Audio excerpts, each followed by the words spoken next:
सबसे पहले करना क्या है, यहाँ पे आपको रन कमांड लेना है। आप रन कमांड से स्टार्ट कर सकते हैं, आप सर्च बॉक्स में डायरेक्टली एक्सेल टाइप करेंगे तो भी चलेगा। रन कमांड लेने के लिए आपको स्टार्ट और आर बटन प्रेस करना है, यानी विंडो की प्लस आर। विंडो की प्लस आर स्क्रीन पे मैं आपको दिखा रहा हूँ, और उसके बाद आपको यहाँ पे एक्सेल टाइप करना है। एंड एक्सेल जैसे आप टाइप करोगे, एंटर करोगे, एक्सेल शुरू हो जाएगा दोस्तों।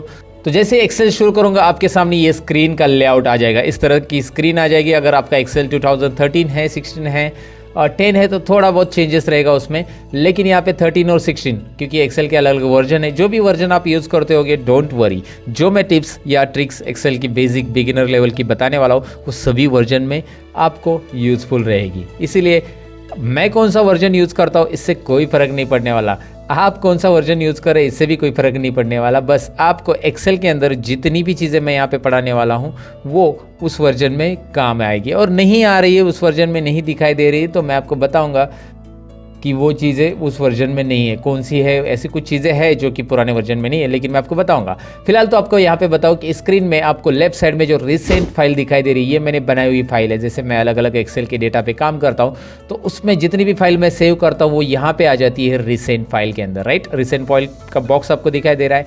इसके बाद आपको ब्लैंक वर्कबुक दिख रहा है, और उसके बाद माइक्रोसॉफ्ट ने आपको कुछ ऑलरेडी फॉर्मूला ट्यूटोरियल से रिलेटेड पहले से कुछ शीट्स दी है, प्री फॉर्मेटेड शीट्स है, यहाँ से आप ले सकते हैं। उसके ऊपर आप यहाँ पे भी देख सकते हैं business, personal, planner and trackers, list, budgets, ऐसे बहुत सारे माइक्रोसॉफ्ट ने दिए हुए रेडीमेड वर्कबुक्स है।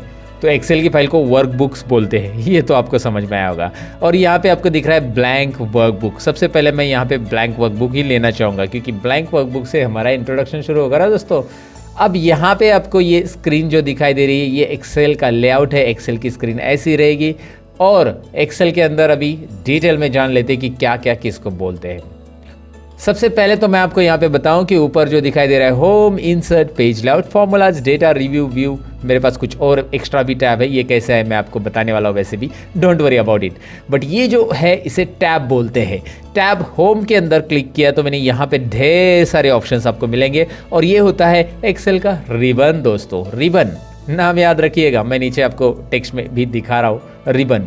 ओके, सो इस रिबन के अंदर आपको यहाँ पे दिखाई दे रहा है क्लिपबोर्ड। क्लिपबोर्ड ग्रुप है, उसके बाद फॉन्ट ग्रुप है, उसके बाद अलाइनमेंट ग्रुप है। ये ग्रुप होते हैं, नंबर ग्रुप है, स्टाइल्स ग्रुप है, सेल्स ग्रुप है, एडिटिंग ग्रुप्स है।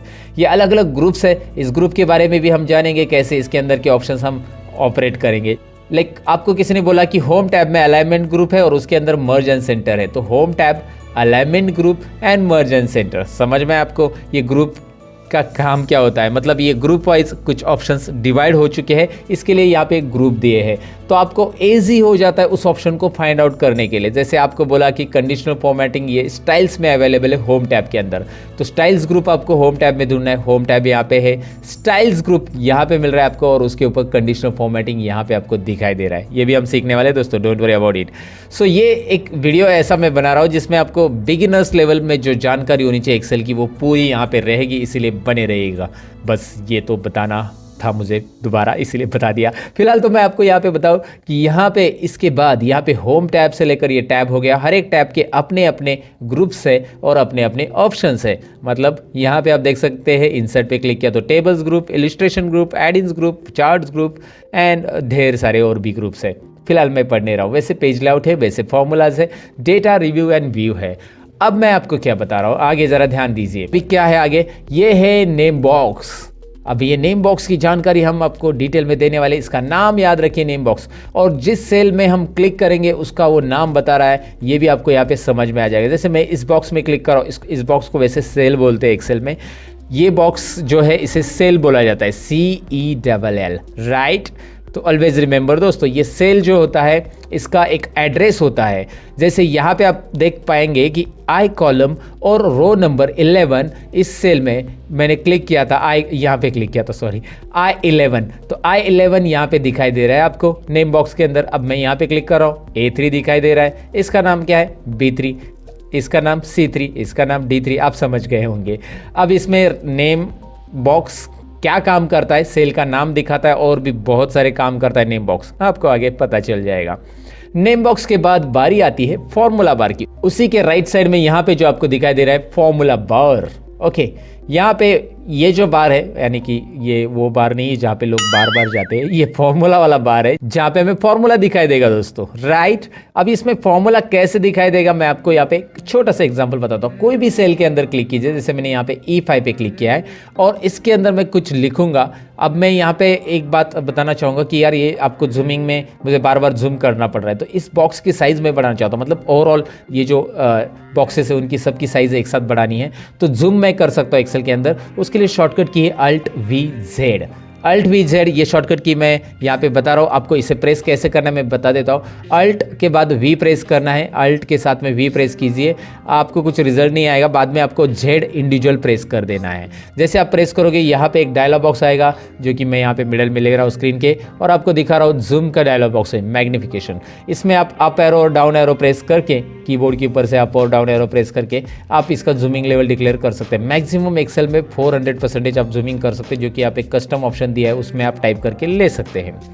तो कस्टम में टाइप कीजिए 400%, तो 400 हो जाएगा। फिलहाल मुझे ज़रूरत नहीं है, 200 मैंने सिलेक्ट किया है। I do one thing, okay करेंगे। मैक्सिमम 400 है, मिनिमम 10% जूमिंग। अच्छा, अगर आपको Alt+V+Z से नहीं करना है तो और कौन सा तरीका है जूमिंग करने का? आप कंट्रोल बटन प्रेस करके माउस का स्क्रॉल बार घुमा सकते हैं आगे और पीछे। कीबोर्ड के ऊपर जो कंट्रोल बटन रहता है उसे प्रेस करके रखिएगा, माउस का स्क्रॉल बार आगे और पीछे घुमाएंगे तो क्या होने वाला है आपको पता है, जूम इन जूम आउट होने वाला है, राइट।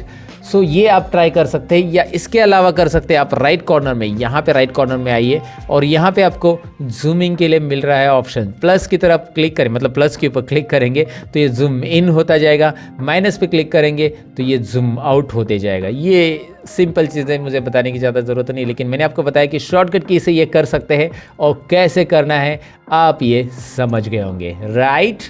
ओके, तो अब यहाँ पे ही आपको समझ में आया कि जूम कैसे करना है। फिलहाल मैं आपको फॉर्मूला बार के बारे में बता रहा था, अब फॉर्मूला बार पे फिर से चले जाते हैं। अब फॉर्मूला बार करेगा क्या, कैसे काम करेगा दिखाता हूँ मैं आपको। यहाँ पे मैं = दे रहा हूँ, कोई भी फॉर्मूला लिखना है तो मैं यहाँ पे लिखता हूँ 50 = ये कंपलसरी है एक्सेल के अंदर कोई भी फॉर्मूला के पहले लिखना, because every formula with begins with = sign. ये अंग्रेजी में समझ आता है, हिंदी में बताता हूँ। हर एक फॉर्मूला = साइन से शुरू होता है, हर एक फॉर्मूला बराबर साइन से शुरू करते हैं हम, अरे सबको पता है यार। यहाँ पे देखिए 50 + 30 मैंने लिखा, ये प्लस का साइन जो कीबोर्ड के ऊपर प्लस रहता है वो कीजिए, और माइनस का साइन वहाँ पे माइनस का साइन है। मल्टीप्लिकेशन के लिए आप मल्टीप्लिकेशन यानी * का साइन यूज़ कर सकते हैं, और डिवाइड के लिए यहाँ पे स्लैश का साइन है जो स्क्रीन के ऊपर मैं आपको दिखा रहा हूँ कि कौन सा साइन किसके लिए यूज़ किया जाता है, तो आप ज़रूर कर सकते हैं इसे। यहाँ पे देखिए एक सिंपल कैलकुलेशन हो चुका है, 50 + 30 यहाँ पे आ गया 80। अब मैं यहाँ पे 80 भी लिख रहा हूँ, नीचे मैंने डायरेक्ट 80 टाइप किया, यहाँ पे मैंने 80 कैलकुलेशन किया। आप बोलोगे इतना बेसिक कैलकुलेशन आपको आता नहीं क्या? मैंने आपको दिखाने के लिए किया कि ये होता क्या है। ध्यान से देखिए, फॉर्मूला बार में ऊपर क्या दिख रहा है, जो कि मैंने C4 में कुछ टाइप किया था, दिखाई दे रहा है आपको। C4 सेल में मैंने टाइप किया है 50 + 30 और उसका आंसर तो 80 दिख रहा है सेल, लेकिन फॉर्मूला बार उसका फॉर्मूला दिखा रहा है। और C5 सेल में क्या हो रहा है, C5 सेल में मैंने डायरेक्टली 80 टाइप किया, राइट। तो 80 टाइप किया तो वहाँ पे कोई फॉर्मूला नहीं आ रहा है। So if there is a formula in your cell it will display formula, if there is a content in your cell it will display content. मतलब फॉर्मूला बार का काम यही होता है दोस्तों। यहाँ पे देखिए फॉर्मूला है तो फॉर्मूला दिखा रहा है, यहाँ पे देखिए सेल में कंटेंट है तो कंटेंट दिख रहा है, टेक्स्ट है तो टेक्स्ट दिखाई देगा। और यहाँ पे नोटिस कीजिए जब आप टेक्स्ट टाइप करेंगे तो वो लेफ्ट अलाइनमेंट में ऑटोमेटिक आएगा। जो भी टेक्स्ट आप टाइप करो, जैसे मैंने यहाँ पे टाइप किया लर्न मोर, तो ये आपको ये थोड़ा सा कॉलम की साइज में बढ़ाना बताऊंगा आपको आगे, लेकिन यहाँ पे दिख रहा है ये लेफ्ट साइड में रहेगा और ये रहेगा राइट साइड में। टेक्स्ट हमेशा लेफ्ट साइड में अलाइन करता है और नंबर हमेशा राइट में अलाइन करता है, लेकिन हम उसे अलाइन चेंज कर सकते हैं, left to right, right to left कर सकते हैं। फिलहाल तो फॉर्मूला बार मैंने बताया, और फॉर्मूला बार इतना ही नहीं है जितना दिख रहा है। फॉर्मूला बार को यहाँ पे राइट कॉर्नर से हम एक्सटेंड कर सकते हैं। यहाँ पे एक छोटा सा डाउन एरो दिख रहा है आपको, और इसे आप क्लिक करेंगे तो ये फॉर्मूला बार एक्सटेंड होता है, राइट। ओके, यहाँ पे क्लिक करेंगे, एक्सटेंड मतलब थोड़ा सा फॉर्मूला बार आपको बड़ा दिख रहा है ना। जब ज़रूरी है, जब बहुत बड़ा फॉर्मूला आप लिख रहे हैं तब जाके ये फॉर्मूला बार को एक्सटेंड करने की ज़रूरत आपको पड़ सकती है, जो कि वो लाइन में नहीं बैठा तो वो नीचे की लाइन में आ जाएगा अगर आप वहाँ पे क्लिक करते हो तो, राइट।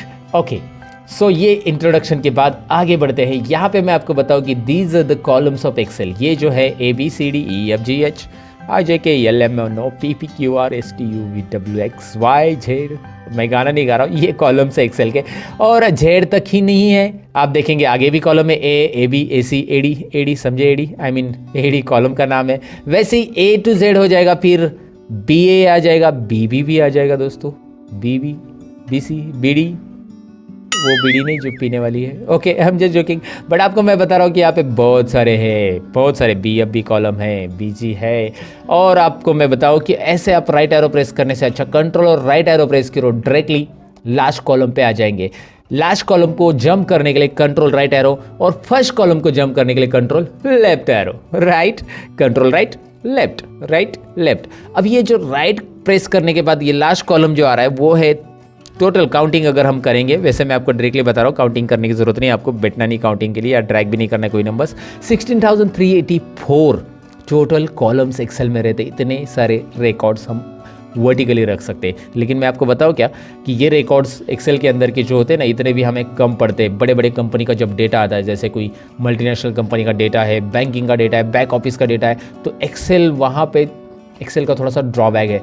लेकिन एक्सेल के अलावा और क्या यूज़ कर सकते हैं, मैंने मेरे चैनल के वीडियोस में बताया है, वो है कि आप एक्सेल में वो डेटा नहीं हो रहा है तो एक्सेल के अंदर ही हम एक्सेल के कुछ एडिंग्स यूज़ करके वर्क उसके ऊपर काम कर सकते हैं। फिलहाल तो मैं आपको बताऊं कि कंट्रोल लेफ्ट और कंट्रोल राइट एरो से हमने यहाँ पे जंप किया था लास्ट कॉलम में, फर्स्ट कॉलम से लास्ट कॉलम, 16,384 टोटल कॉलम से एक्सेल में, ABCD से लेकर ऐसे। और ऐसे ही आप डाउन एरो प्रेस करोगे तो आपको रोज मिलेंगे ढेर सारे, जो कि आपको दिखाई दे रहा है स्क्रॉल होते जा रहे हैं। लेकिन अभी मुझे लास्ट रो पे जाना है तो मैं थोड़े डाउन एरो प्रेस करते रहूँगा कीबोर्ड का, मैं कंट्रोल और डाउन एरो प्रेस करूँगा।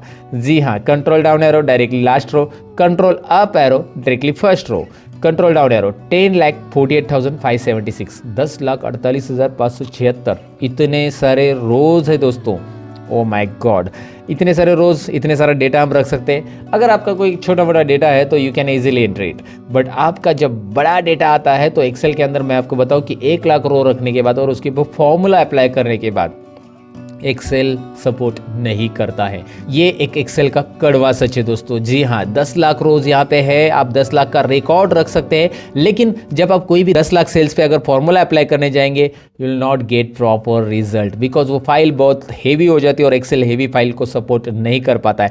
इसीलिए तो एक्सेल ने 2010 में ये बातें ध्यान में रखी और 2010 के ऑफिस के लिए 2010 से आगे जितना भी वर्जन है, 10, 13, 16 वर्जन जो है या 19 वर्जन है, उसके लिए पावर पाइवट ये लॉन्च किया गया है। पावर पाइवट, यहाँ पे आपको एक मेनू दिख रहा है पावर पाइवट, इसके बारे में मैं वीडियो बनाने वाला हूँ, आप इंटरेस्टेड हो तो पावर पाइवट आगे देखिएगा। लेकिन ये थोड़ा सा एडवांस लेवल या एडवांस एक्सेल के पार्ट में आता है।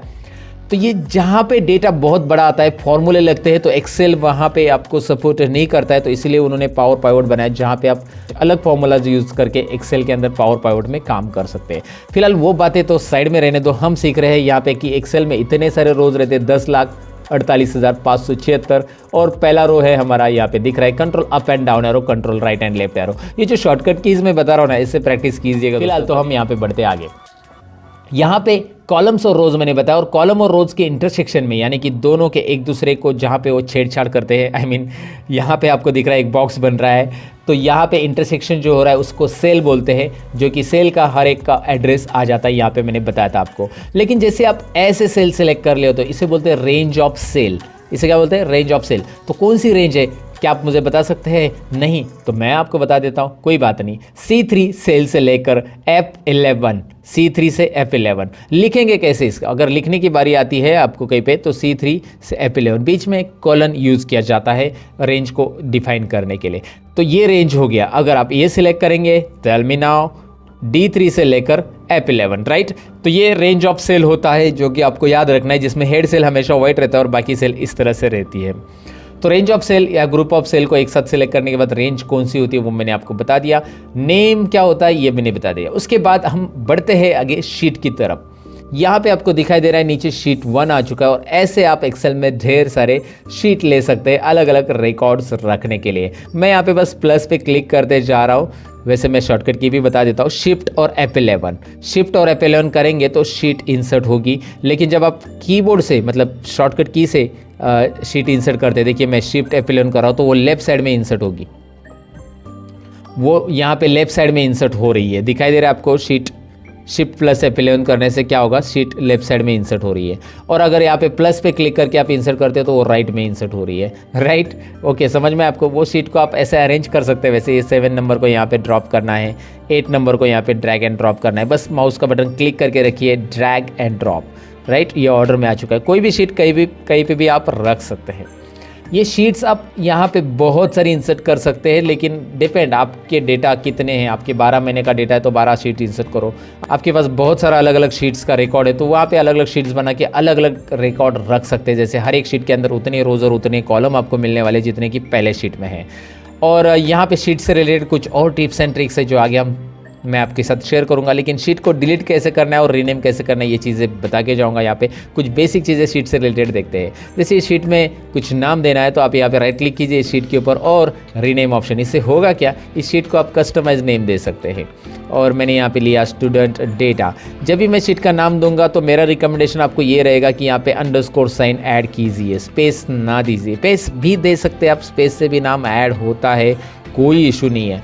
बट मेरा रिकमेंडेशन इसलिए रहेगा क्योंकि आगे जाकर एक्सेल जब एडवांस आप सीखोगे तो आपको ये नाम देने की अगर आदत है तो इस नाम का बेनिफिट ये होता है कि जब आप प्रोग्रामिंग में इस शीट का नाम यूज़ करना चाहते हो तो कर सकते हैं, एक्सेल की VBA कोडिंग में वगैरह। तो इसलिए मैं आपको थोड़ा सा ऐसा प्रिपेयर करूँगा कि भाई आप थोड़े से एडवांस भी जानते हो एक्सेल के अंदर कि एक्सेल के अंदर शीट को नाम कैसे देना है। फिलहाल यहाँ पे मैंने स्पेलिंग मिस्टेक कर दी है, ओके, उसको मैंने करेक्ट कर दिया। ओके, स्टूडेंट डेटा, ऐसे शीट को आप राइट क्लिक करके रीनेम कर सकते हैं। नहीं चाहिए तो शीट को यहाँ से आप डिलीट कर सकते हैं, या वो ऊपर इंसर्ट है, इंसर्ट भी कर सकते हैं शीट को।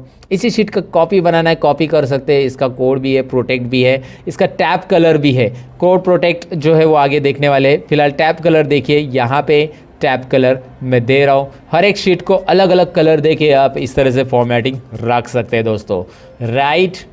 सो ये तो चीज़ें आपको समझ में आई कि शीट कैसे इंसर्ट करते हैं, डिलीट कैसे करना है। लेकिन एक बात मैं यहाँ पे बताना चाहूँगा। शीट के अंदर मैंने कुछ कंटेंट लिखे हैं and after that I am going to delete this sheet. Right now I am going to delete, so it will show you one message. एक शीट का मैसेज आ रहा है, Microsoft Excel will permanently delete this sheet, do you want to continue.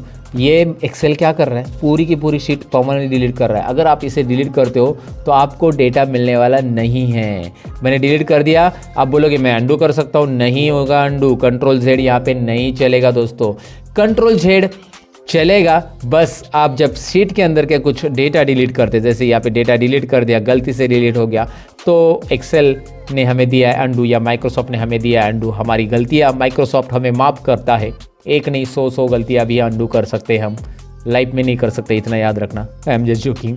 Okay, तो यहाँ पे undo कर दिया मैंने, कंट्रोल Z से अंडू हो गया, राइट।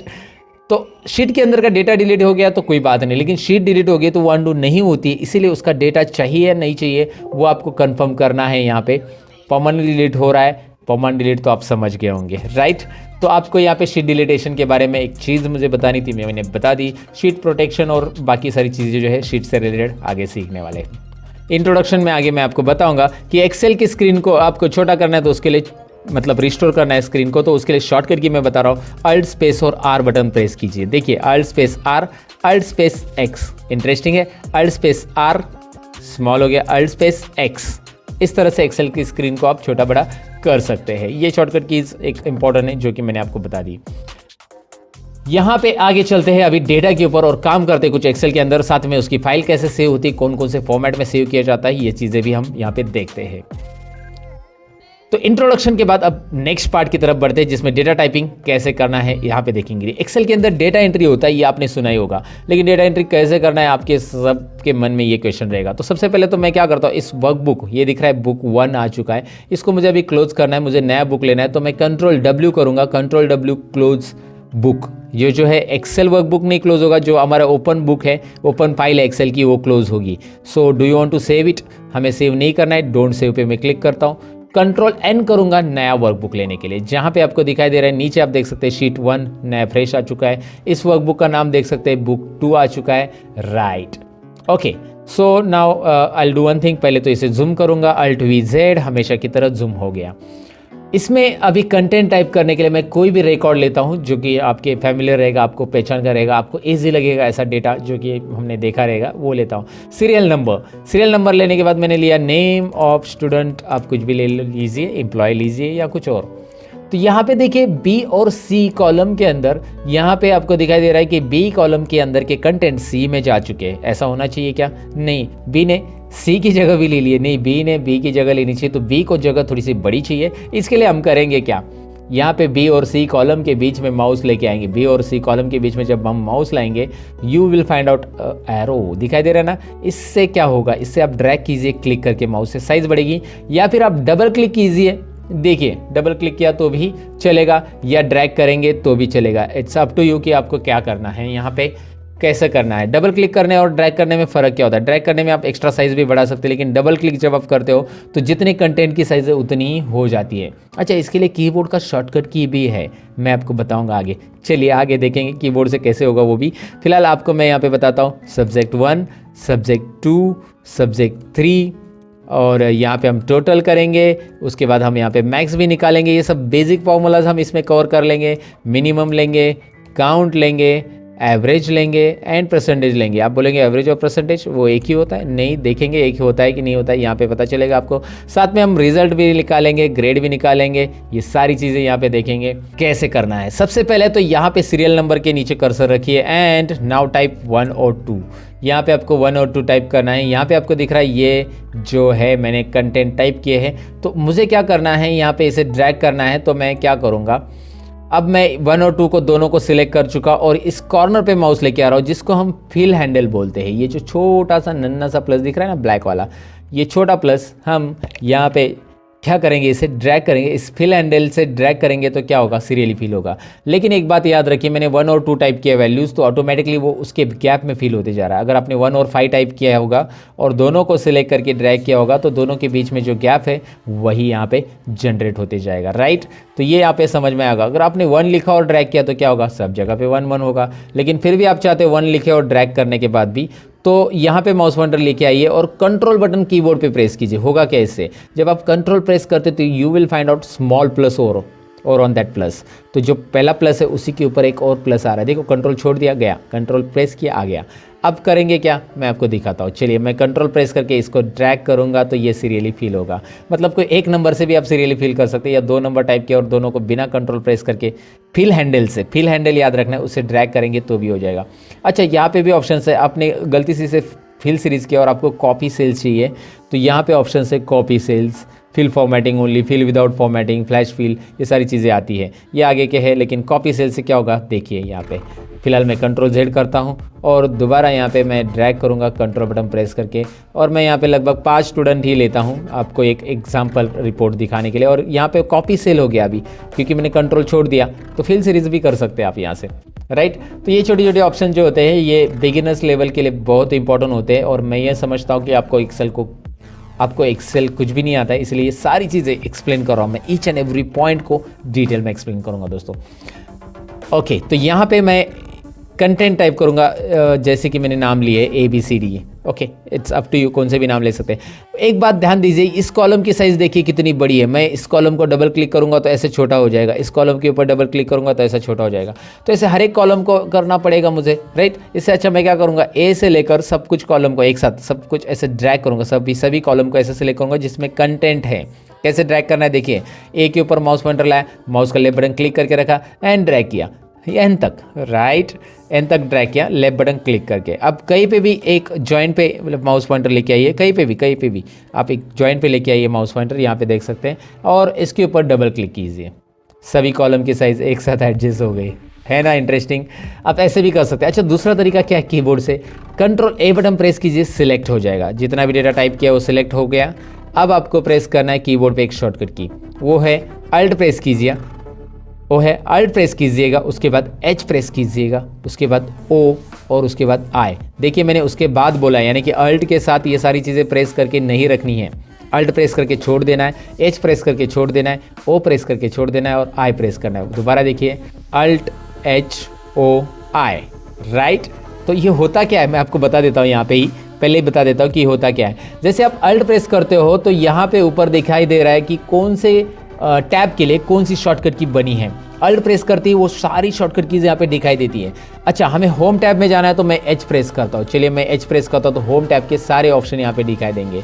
फिर होम टैब में ऐसा कौन सा ऑप्शन है जो हमारे कॉलम को ऑटो फिट करता है, वो है फॉर्मेट के अंदर। यहाँ पे फॉर्मेट जो दिखाई दे रहा है राइट साइड में, उसके अंदर वो है।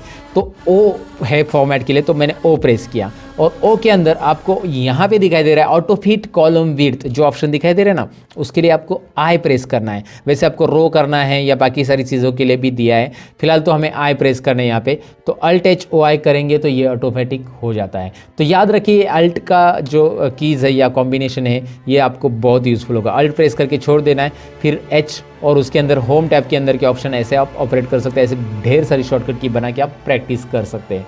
इसे ज़रूर ट्राई कीजिएगा दोस्तों।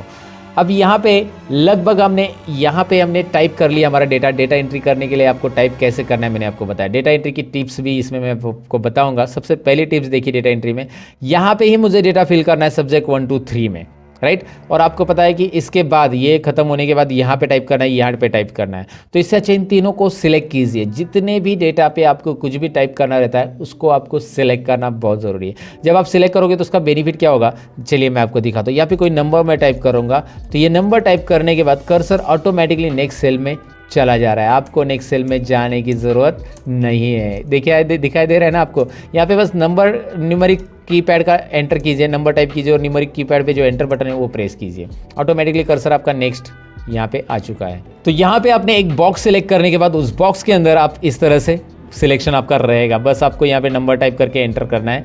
फास्ट डेटा एंटर करने के लिए ट्रिक्स या डेटा एंट्री के लिए ट्रिक्स ज़रूर आजमाइएगा दोस्तों। अच्छा, अब इसकी टोटल कैसे करते देखिए। यहाँ पे तीनों को सिलेक्ट कर रहा हूँ मैं और तीनों को सिलेक्ट करने के बाद इसका टोटल आता है 142। देखिए इन तीनों को सिलेक्ट करता हूँ, इसका टोटल आता है 118। इन तीनों को सिलेक्ट करो, इसका टोटल आ रहा है 76। मैं इतना फास्ट कैलकुलेशन कैसे कर रहा हूँ, मैं नहीं कर रहा हूँ दोस्तों, एक्सेल खुद कर रहा है। तो जैसे मैं इसे सिलेक्ट कर रहा हूँ, यहाँ पे बॉटम में देखिए मैं यहाँ पे दिखा रहा हूँ आपको सम और काउंट और एवरेज तीनों भी आ रहा है, राइट। यहाँ पे मैं देख के बता रहा हूँ आपको, मैं खुद कैलकुलेशन नहीं कर रहा हूँ।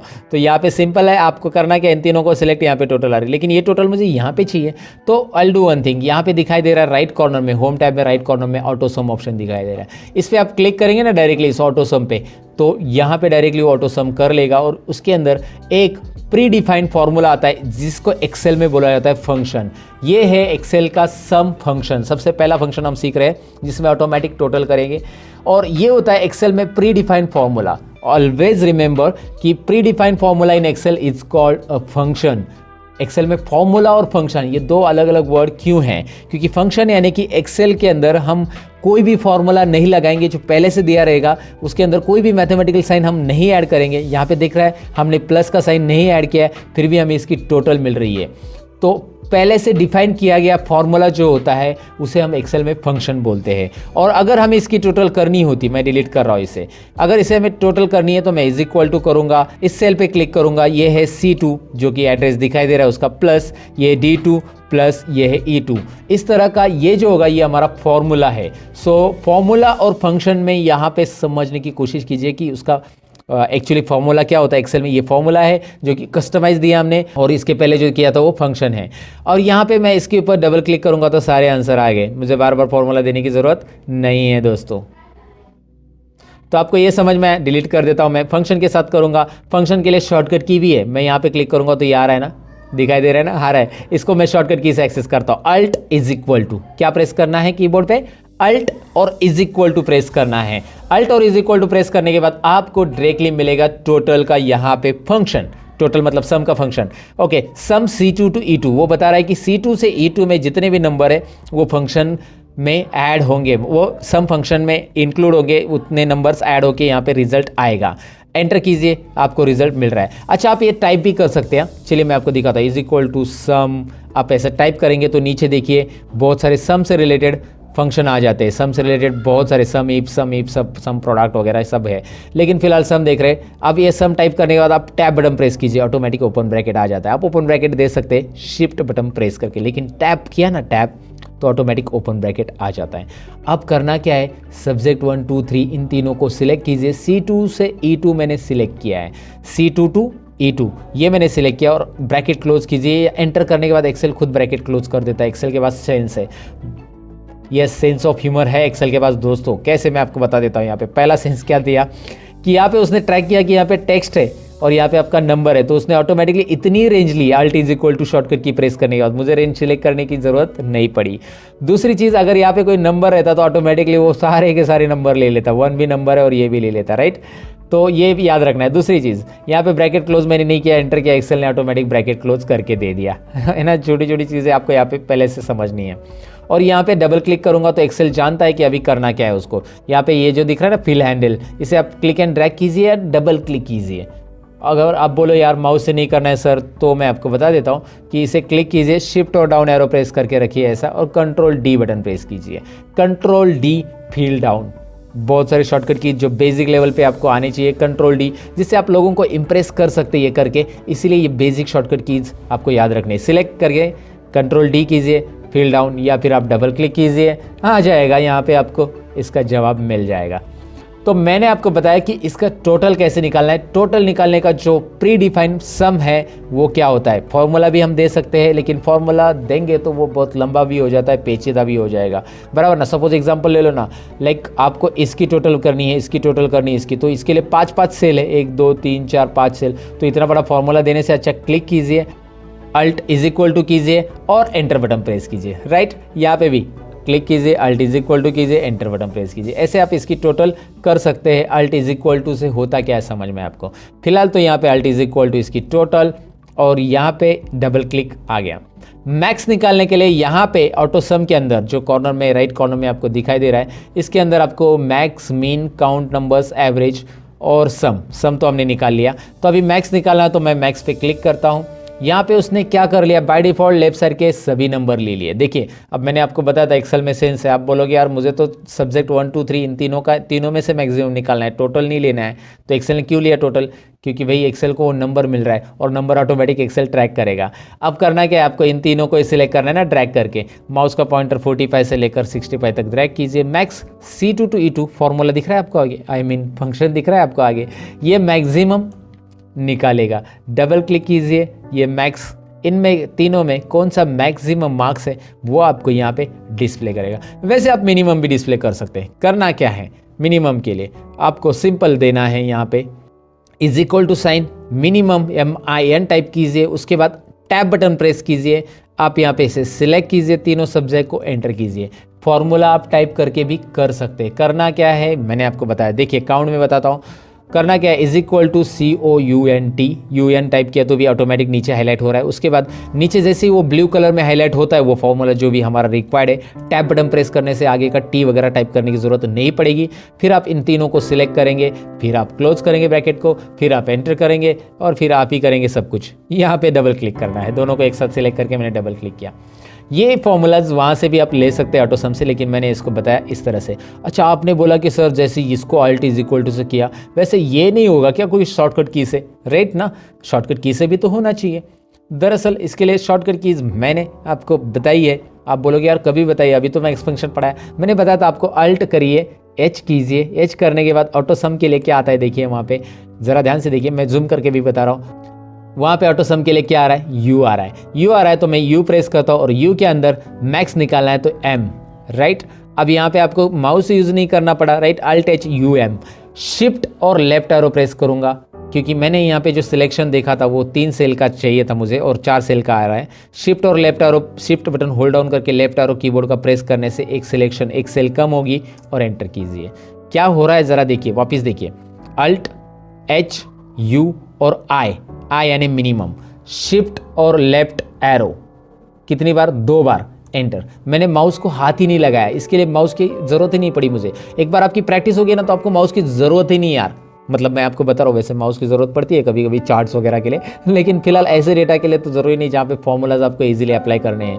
Alt H home tab, U auto sum और काउंट नंबर्स के लिए है C, राइट। वहाँ पे आप देख सकते हैं राइट साइड में जो छोटा सा बॉक्स आ रहा है, छोटा सा नन्हा सा प्यारा सा बॉक्स में देख सकते हैं, सम के लिए यस था, एवरेज के लिए A है, काउंट के लिए C है, मैक्सिमम के लिए M है, मिनिमम के लिए I है। फिलहाल C प्रेस करते हैं और यहाँ पे 6 सेल सिलेक्ट हो गए C2 to H2।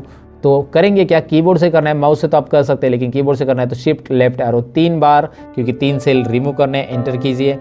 Alt H U A, average के लिए शिफ्ट लेफ्ट एरो 4 बार और एंटर कीजिए, राइट। अब मुझे ये भी कीबोर्ड से ही करना है तो मैं करूँगा क्या, शिफ्ट और राइट एरो, फिर शिफ्ट और डाउन एरो, और फिर control D, right. Okay, got it दोस्तों। तो ये आपको समझ में आया कि मैंने मैक्स, मीन, काउंट, एवरेज कैसे निकाला। इंटरेस्टिंग है, कोई डिफिकल्टी नहीं है इसमें। कीबोर्ड से कैसे करना है, माउस से कैसे करना है, दोनों चीज़ें मैंने आपको बताई। अच्छा, एक सवाल मैं आपको पूछना चाहूँगा यहाँ पे कि एवरेज और परसेंटेज सेम रहते हैं क्या? ज़रा मुझे कमेंट सेक्शन में ज़रा बता देना कि एवरेज और परसेंटेज सेम रहते हैं क्या। आप अपना आंसर चेक कर लेना, कमेंट में पहले आंसर लिख देना और फिर यहाँ पे मैं आपको आंसर बता रहा हूँ। एवरेज और परसेंटेज सेम रहते हैं या नहीं रहते हैं, यहाँ पे आपको पता चलेगा, खुद मैं कैलकुलेट कर रहा हूँ। मैं इसका ज़रा कॉलम की साइज़ बढ़ा लूँगा क्योंकि एवरेज जो है पॉइंट्स में आता है और वो पॉइंट्स नहीं दिख रहे थे, तो मैंने कॉलम की साइज़ बढ़ा दी।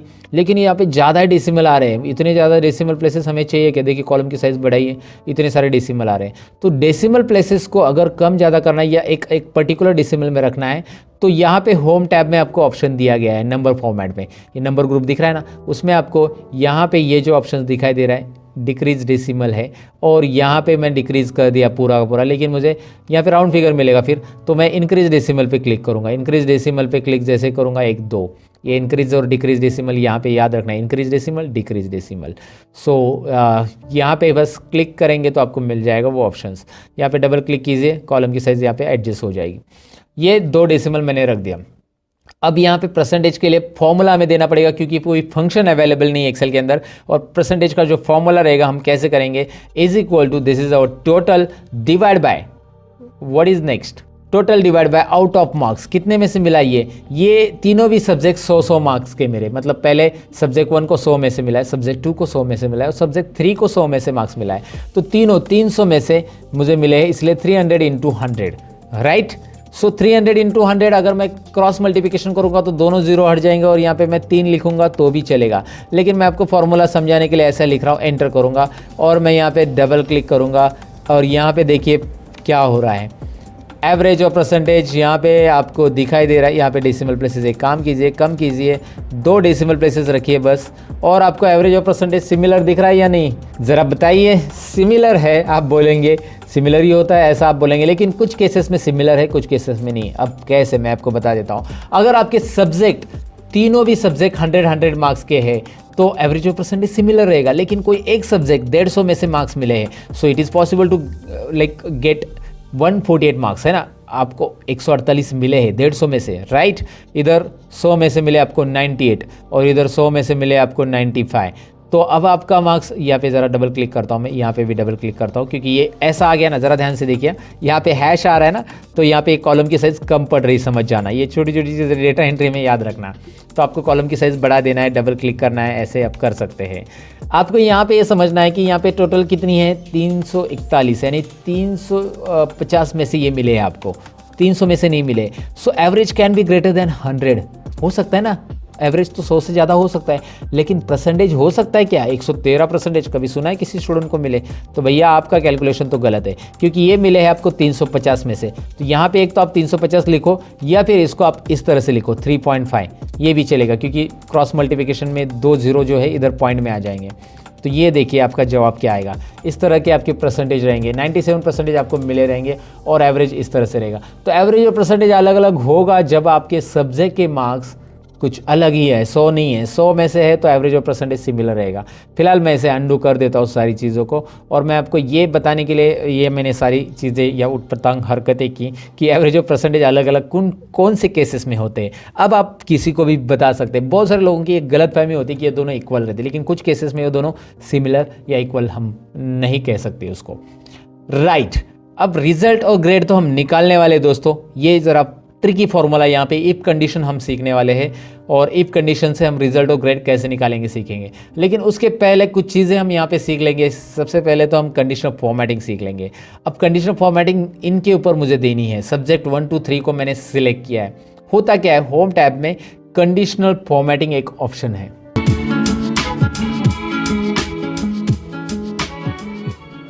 तो यहाँ पे जो कंडीशनल फॉर्मेटिंग ऑप्शन दिखाई दे रहा है उसका काम क्या है मैं आपको बता देता हूँ। जैसे आप उस पर क्लिक करोगे, highlight cells rules, top bottom rules, data bars, colour scale, icon set, ढेर सारी चीज़ें आ रही है।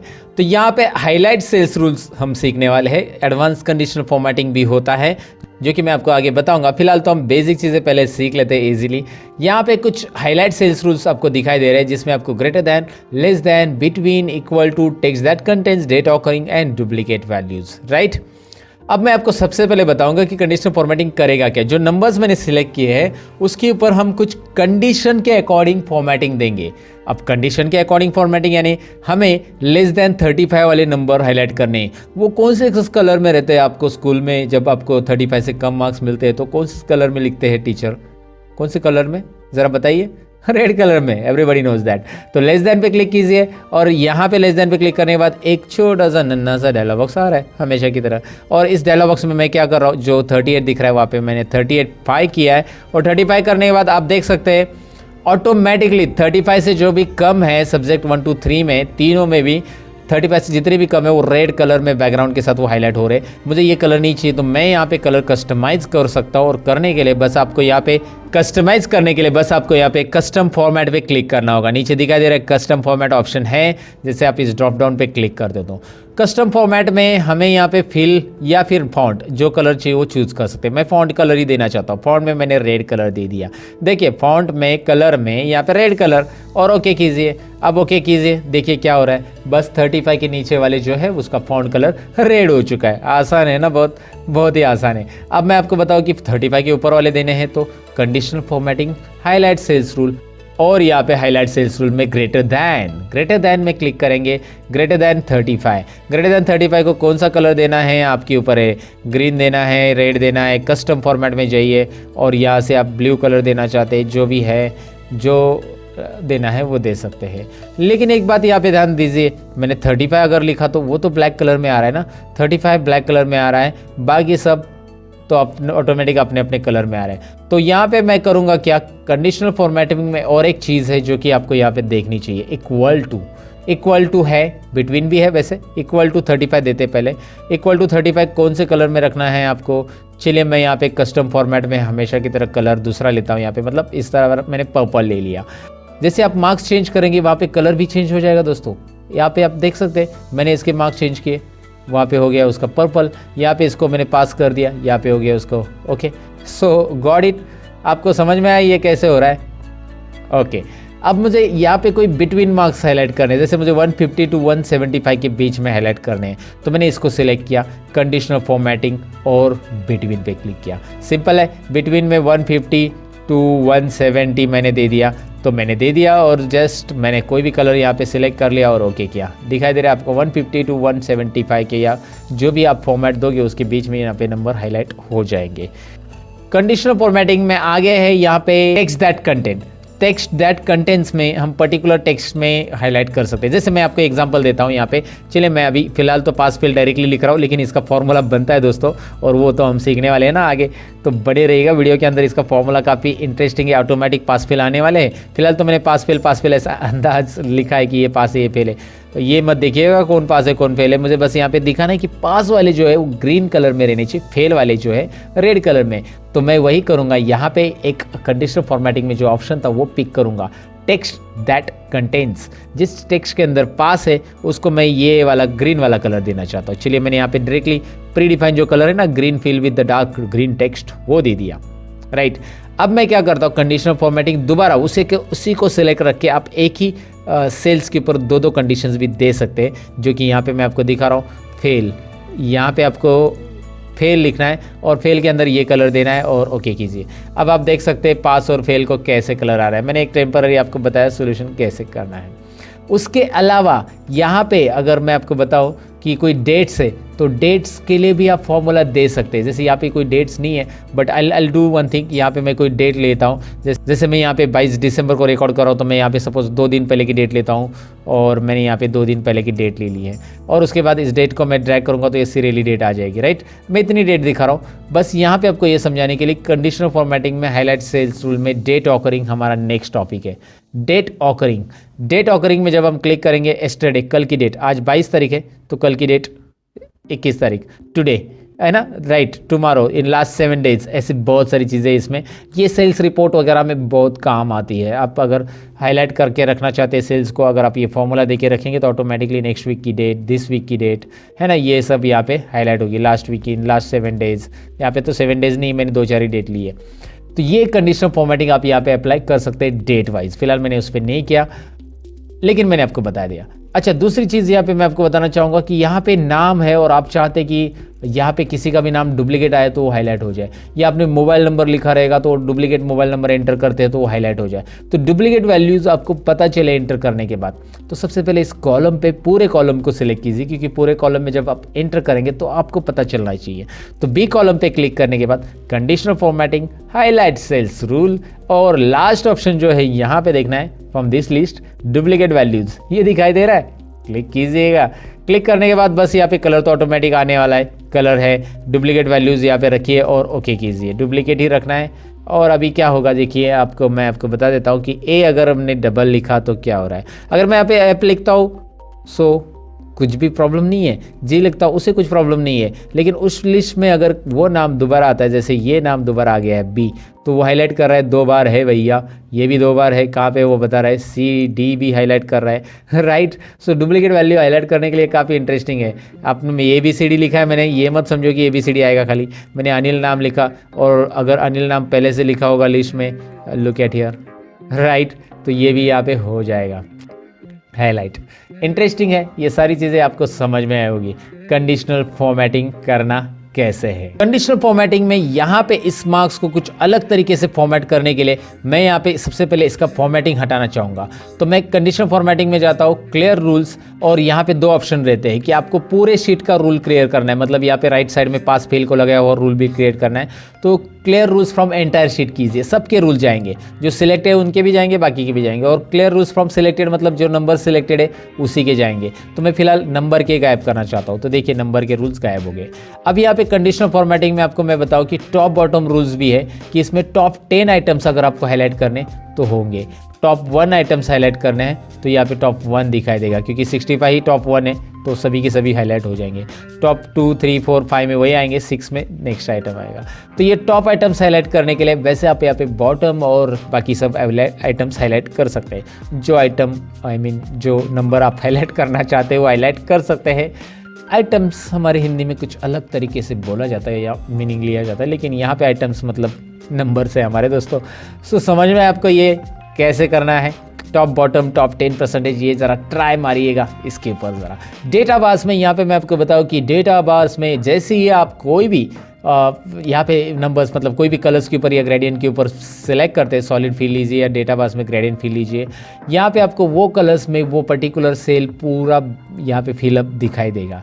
मैं आपको दिखाता हूँ, यहाँ पे हाईएस्ट है इसलिए 65, अगर ये लोएस्ट हो गया तो देखिए ये 5 है ना, क्योंकि उसका परसेंटेज उतना है ना। अगर मैंने इसको 100 दिया तो 65 देखो कितना आ रहा है, 65 उतने ही परसेंटेज रेंज में भरा हुआ रहेगा। 50 रहेगा तो आधा, 100 फुल है तो 50 आधा आ जाएगा सेल में, आधा कलर आधा ये।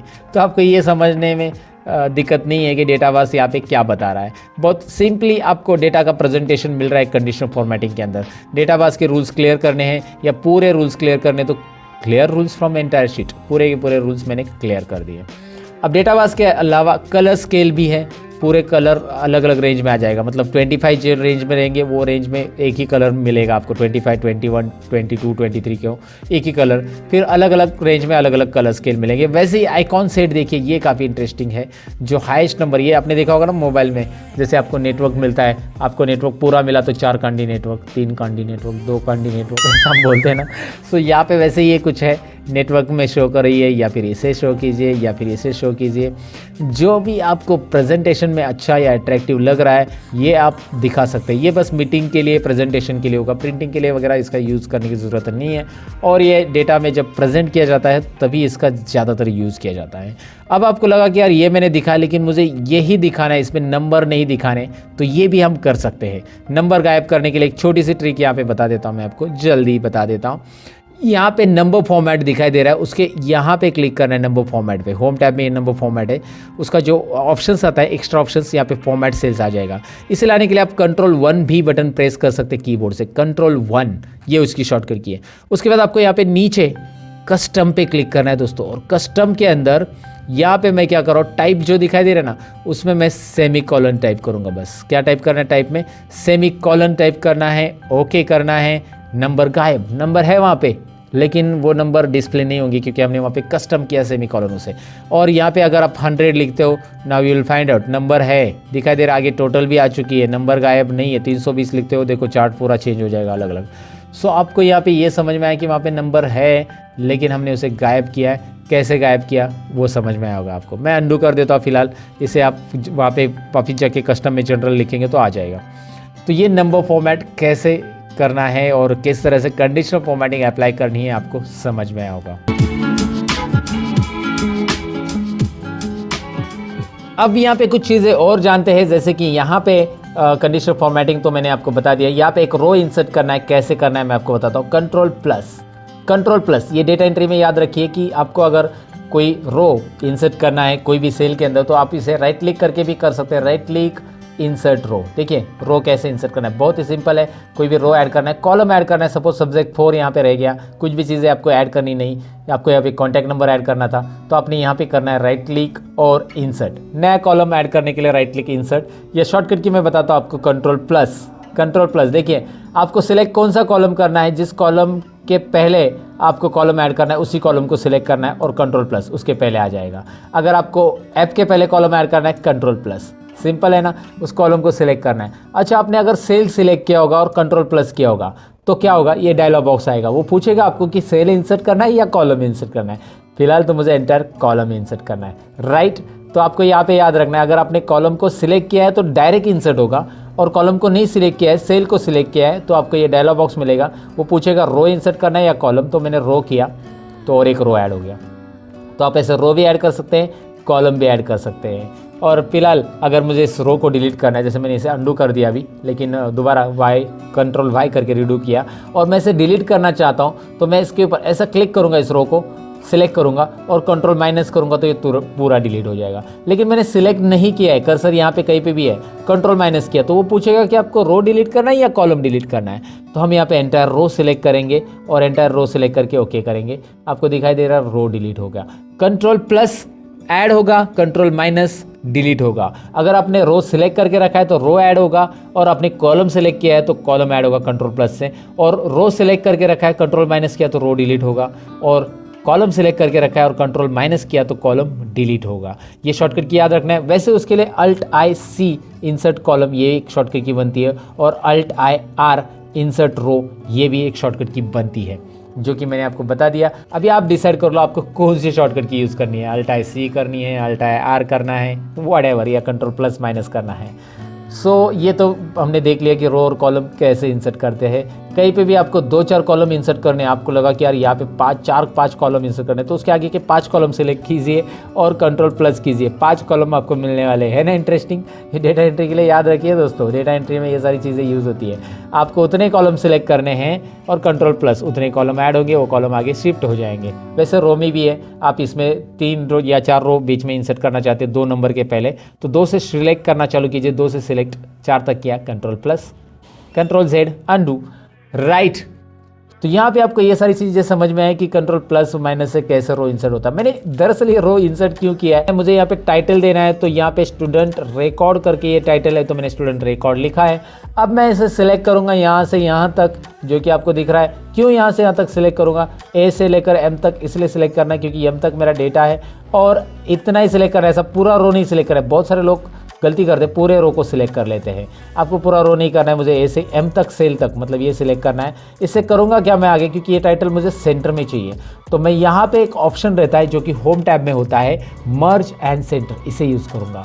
मर्ज एंड सेंटर, ये डेटा मर्ज एंड सेंटर हो जाएगा। मर्ज एंड सेंटर में आपको दिखाई दे रहा है ये डेटा सेंटर में आ चुका है। अब इसे फॉर्मेटिंग भी हम कर सकते हैं। चलिए सबसे पहले मैं इसको ऐसा सेलेक्ट कर लेता हूँ और सबको ऑल बॉर्डर्स कर देता हूँ। ऑल बॉर्डर्स यहाँ पे आपको मिल जाता है। देखिए बॉर्डर्स बहुत अलग अलग टाइप के हैं, मैंने ऑल बॉर्डर्स किया है फिलहाल, तो ऑल बॉर्डर्स में ये सेल दिखाई दे रहा है। ये ऑल बॉर्डर्स करना क्यों ज़रूरी होता है, अगर आप ऑल बॉर्डर नहीं करेंगे तो भी डेटा रहेगा, लेकिन जब आप कंट्रोल पी करोगे प्रिंटिंग के लिए, तो ये ध्यान में रखिए, मैंने ये बॉर्डर किया है उतना ही डेटा दिखाई दे रहा है, मतलब डेटा दिख रहा है और बॉर्डर के साथ दिख रहा है। अगर मैं बॉर्डर नहीं करता, मैं अंडू कर देता हूँ, control Z undo, control P. Now look at here, data तो है लेकिन उसके लाइंस नहीं आ रही, क्योंकि ये जो लाइंस होती है ये ग्रिड लाइंस होती है दोस्तों, और ये ग्रिड लाइंस बस यहाँ पे कैलकुलेशंस के लिए आपको डिस्प्ले होगी। प्रिंटिंग के लिए आपको ऑल बॉर्डर्स यहाँ पे रखना चाहिए। वैसे प्रिंटिंग के टिप्स भी मैं इसी ट्यूटोरियल में बताने वाला हूँ। अब प्रिंटिंग में क्या टिप्स रहेंगे मैं आपको यहाँ पे सिंपली दिखा देता हूँ। यहाँ पे आप देखेंगे कि परसेंटेज तो कॉलम तक ही आ रहा है, आगे के 2 कॉलम आ ही नहीं रहे, रिजल्ट और ग्रेड, जो कि हमने अभी निकाला नहीं वैसे। लेकिन यहाँ पे आप देख सकते हैं कि रिजल्ट और ग्रेड ये कॉलम के बाहर जा रही है, एक छोटी सी डॉटेड लाइन दिख रही है। जब आप कंट्रोल पी करोगे तो ये डॉटेड लाइन यहाँ पे अपेयर हो जाती है, और प्रीव्यू आपको पता चलता है कि इसके इधर लेफ्ट साइड के जितने कॉलम है वही आने वाले, ये दोनों नहीं आने वाले। तो इसको कैसे फिट करेंगे आगे है दोस्तों, बने रहिएगा। फिलहाल तो आपको यहाँ पे पता चला कि टाइटल कैसे ऐड किया मैंने, और इसको चाहिए तो आप फिल कलर दे सकते हैं।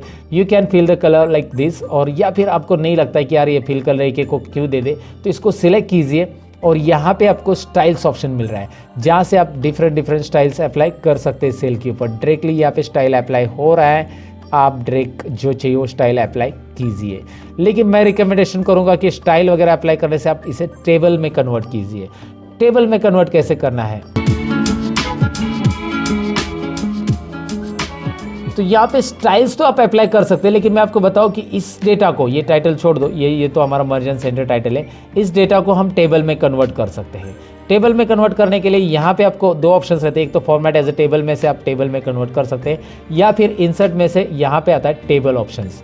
अब इस टेबल में कन्वर्ट करने के बेनिफिट होते हैं कि इस टेबल को नाम असाइन होता है, और यहाँ पे फॉर्मूला जो भी हम एक बार देंगे वो बार बार देने की जरूरत नहीं। मैं आपको दिखाता हूँ क्या होगा टेबल में कन्वर्ट करने का बेनिफिट। चलिए प्रैक्टिकली देखते हैं। फॉर्मेट एज अ टेबल में जाते हैं, यहाँ पे जो भी डिज़ाइन आपको पसंद है यहाँ से आप डिज़ाइन पिक करिए। आपको लगा ये डिज़ाइन पसंद है, वो पूछ रहा है कि where is the data for your table, and नीचे आपको एक ऑप्शन भी पूछ रहा है my table has a headers. तो मैंने ऑलरेडी उसे चेक किया है कि मेरे टेबल को हेडर है, ऑलरेडी हेडर है ना, मैंने लिखा है सीरियल नंबर नेम, और मैंने यहाँ पे ये जो है मेन सेंटर हेडिंग वो नहीं लिया, याद रखिए वो लेने की ज़रूरत नहीं टेबल कन्वर्ट करते समय। टेबल में यहाँ पे मैंने इसे रेंज को ऑलरेडी डिफाइन किया था पहले से, तो इसलिए वो रेंज आ चुकी है। आप बदलना चाहते तो इसे दोबारा आप सिलेक्ट कर सकते हैं, ऐसे नीचे और बढ़ाना चाहते हैं टेबल में तो और भी बढ़ा सकते हैं, वैसे ज़रूरी नहीं। फिलहाल ओके कीजिए, ये दिखाई दे रहा है आपको, ये टेबल में कन्वर्ट हो चुका है। अब ये टेबल का बेनिफिट देखिए, एक तो कलर स्टाइल फॉर्मेटिंग अप्लाई हो चुका, दूसरा है कि यहाँ पे आपको एक ड्रॉप डाउन मिल रहा है जो कि फिल्टर अप्लाई हो रहा है। ये क्या होता है, डेटा फिल्टर करने का काम करता है, कैसे मैं आपको दिखाऊंगा। फिलहाल तो आप यहाँ पे देखिए इसका बेनिफिट और क्या है। जैसे ही सपोज मैं यहाँ पे टोटल को हटा देता हूँ, डिलीट कर देता हूँ, राइट। अब मैं यहाँ पे अल्ट इज इक्वल टू ये एक फॉर्मूला लगाता हूँ जो कि आपको पता है, अल्ट इज इक्वल टू, और ये फॉर्मूला ऑटोमेटिक टेबल 2 में सब्जेक्ट 1 टू सब्जेक्ट 3 बता रहा है, ऑटोमेटिक वो बताएगा, वो उसके हिसाब से फॉर्मूला टेबल के हिसाब से एंटर करना है। एंटर करने के बाद आपको यहाँ पे ड्रैग करने की ज़रूरत नहीं पड़ेगी, राइट। सिंपल है ना, ड्रैग करने की बिल्कुल ज़रूरत नहीं। अच्छा एक और चीज़, आप यहाँ पे 6 नंबर ऐड करोगे ना तो टेबल में ऑटोमेटिक ऐड हो जाएगा वो, और आगे के फॉर्मूलाज जो है ना वो आपको फिर से देने की ज़रूरत नहीं है, यहाँ पे पूरे फॉर्मूलाज ऑटोमेटिक आएंगे। बस आपको टाइप करने हैं उनके मार्क्स, नाम भी टाइप करना है। फिलहाल मैंने नाम नहीं लिया, लेकिन मैं यहाँ पे कुछ मार्क्स टाइप कर देता हूँ। जैसे यहाँ पे मार्क्स टाइप करा तो आगे उसके फॉर्मूलाज बनते आपको दिखाई दे रहा है। ये टेबल का बेनिफिट होता है, डेटा ऑटोमेटिकली यहाँ पे फॉर्मूलाज वगैरह दोबारा देने की ज़रूरत नहीं है। इतना ही नहीं, टेबल के वैसे बहुत सारे बेनिफिट्स हैं। फिलहाल तो आपको मैंने बताया कि टेबल आपको फॉर्मेटिंग देता है रेडीमेड कैसे, और ये आपको यहाँ पे समझ में आया होगा।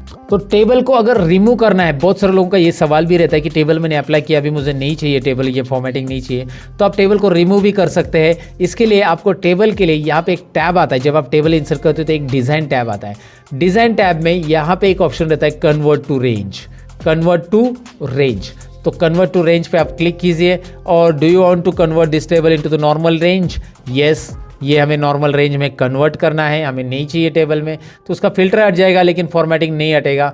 अब आपकी बारी है कि फॉर्मेटिंग भी हटाना है, आपको डेटा नहीं हटाना है, बस फॉर्मेटिंग हटाना है। तो मैं आपको बताऊं कि यहाँ पे एक होम टैब के अंदर क्लियर ऑल भी है, क्लियर फॉर्मेट्स भी है, क्लियर कंटेंट भी है, क्लियर कमेंट है, हाइपरलिंक है। फिलहाल हमारी जो रिक्वायरमेंट है वो है क्लियर फॉर्मेट्स, तो कीजिए ना क्लियर फॉर्मेट। देखिए फॉर्मेट में सब जाएगा, कंडीशनल फॉर्मेटिंग, एवरीथिंग, लाइक आपका डेटा रहेगा बस यहाँ पे, राइट। तो आपको टेबल कैसे अप्लाई करना है, कैसे रिमूव करना है, वो आपको यहाँ पे समझ में आएगा। अब हमें टेबल में जो आया था फिल्टर, वो कैसे अप्लाई करना है वो सीखना है, और साथ में सॉर्ट भी सीखना है। फिल्टर और सॉर्ट सीखेंगे उसके बाद ही हम यहाँ पे रिजल्ट का कैलकुलेशन करेंगे। फिलहाल ये रिजल्ट ऐसे रहने दीजिए, ये जो टाइप किया है मैंने। अब फिल्टर और सॉर्ट कैसे करेंगे, पहले इसे चलिए मैं कंट्रोल ए करता हूँ, अल्ट एच बी ए करता हूँ, अल्ट एच बी ए, क्या किया मैंने, अल्ट एच बी ए दिखाता हूँ, कंट्रोल ए मतलब सिलेक्ट ऑल, अल्ट प्रेस किया, होम टैब के लिए एच प्रेस किया, बी फॉर बॉर्डर्स, यहाँ पे देखिए बी फॉर बॉर्डर्स, ज़रा जूम करके देख लीजिए, बी फॉर बॉर्डर्स और A for all borders, right, alt H B A, ये शॉर्टकट कीज यूज़ करना सीखिएगा दोस्तों। तो अब आप यहाँ पे क्या करेंगे, हम फॉर्मेटिंग मैंने नहीं रखा है, मैं फिल्टर अप्लाई करना सबसे पहले बताऊंगा आपको।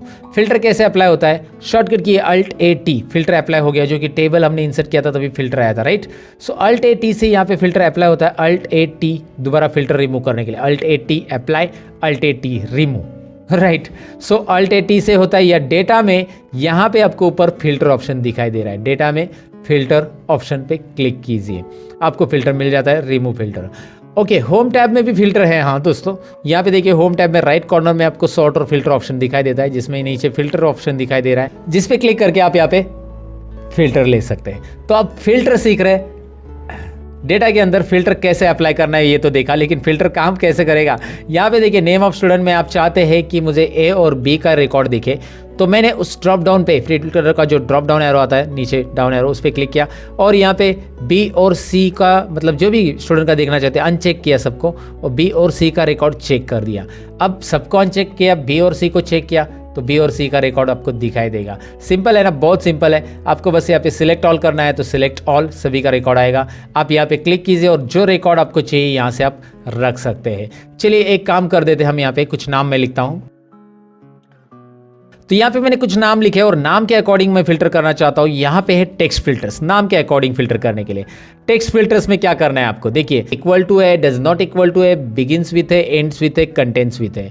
तो इस फिल्टर को डिटेल में जान लेते हैं। चलिए सबसे पहले मैं इक्वल लेता हूँ, इक्वल लूंगा तो मैं यहाँ पे इक्वल टू में सबसे पहले मैं यहाँ पे नाम टाइप करूंगा अजय वर्मा। अजय वर्मा जो है वो यहाँ पे फिल्टर होके आएगा, मतलब अजय वर्मा ही रहेगा, बाकी सब गायब। यहाँ पे आपको ऑप्शन आएगा फिल्टर के अंदर clear filter from name of student, तो क्लियर कीजिए फिल्टर को। और आप अगर आगे चाहते हैं, जैसे यहाँ पे डज नॉट इक्वल टू, तो वो नाम लिखा तो उसको छोड़ के बाकी के सब आ जाएंगे, राइट। बिगिंस विथ लेते, चलिए begins with A, begins with A मतलब ए नाम के आ रहे हैं सभी, ए नाम से जिनका शुरुआत हो रहा है वो सभी आ रहे हैं, सो क्लियर फिल्टर। अगर आप मैं यहाँ पे देखना चाहता हूँ बिगिंस विथ आर, तो आर आ जाएगा जो भी है। एंड्स विथ चाहिए, एंड्स विथ ए, तो यहाँ पे ए नाम से एंड होने वाले देखिए कौन कौन है, 3 लोग हैं, राइट। सो आपको ये फिल्टर कैसे काम कर रहा है डेफिनेटली समझ में आ रहा होगा कि यहाँ पे begins with, and with, contents with. अब कंटेंट्स विथ में जैसे शर्मा नाम के 2 लोग हैं, तो जितने भी शर्मा नाम के लोग हैं, शर्मा सभी के सभी आ जाएंगे। चलिए हाजिर हो शर्मा, हाजिर हो गए। ओके, सो कैसे किया मैंने समझ में आया होगा आपको, मतलब एक्सेल ने सब दिया है रेडीमेड, मैंने बस वहाँ पे टाइप किया और आ गया। Does not contains, Sharma surname की नहीं दिखनी चाहिए, तो शर्मा टाइप कीजिए, बाकी सब आ जाएंगे।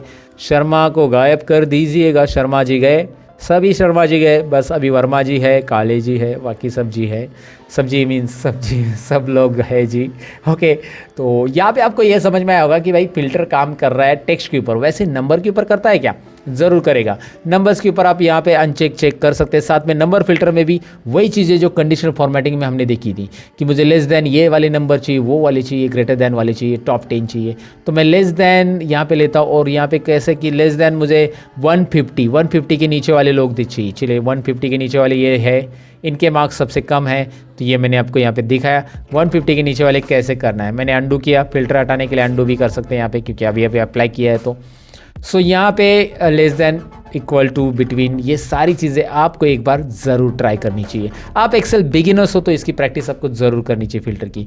वैसे ही आप यहाँ पे रिजल्ट के लिए भी कर सकते हैं। यहाँ पे छोटी मोटी चीज़ें हैं जैसे पास और फेल, तो आपको पास वाले देखने हैं, फेल वाले नहीं, तो पास वाले दिखाओ, फेल वाले देखने, पास वाले नहीं, तो वो आप करो, जो आपको यहाँ पे मर्जी है वो फिल्टर के साथ कर सकते हैं। फिल्टर रिमूव करने के लिए अल्ट ए टी शॉर्टकट की है, हटा दो, अल्ट ए टी दोबारा प्रेस करो, फिल्टर अप्लाई हो जाएगा।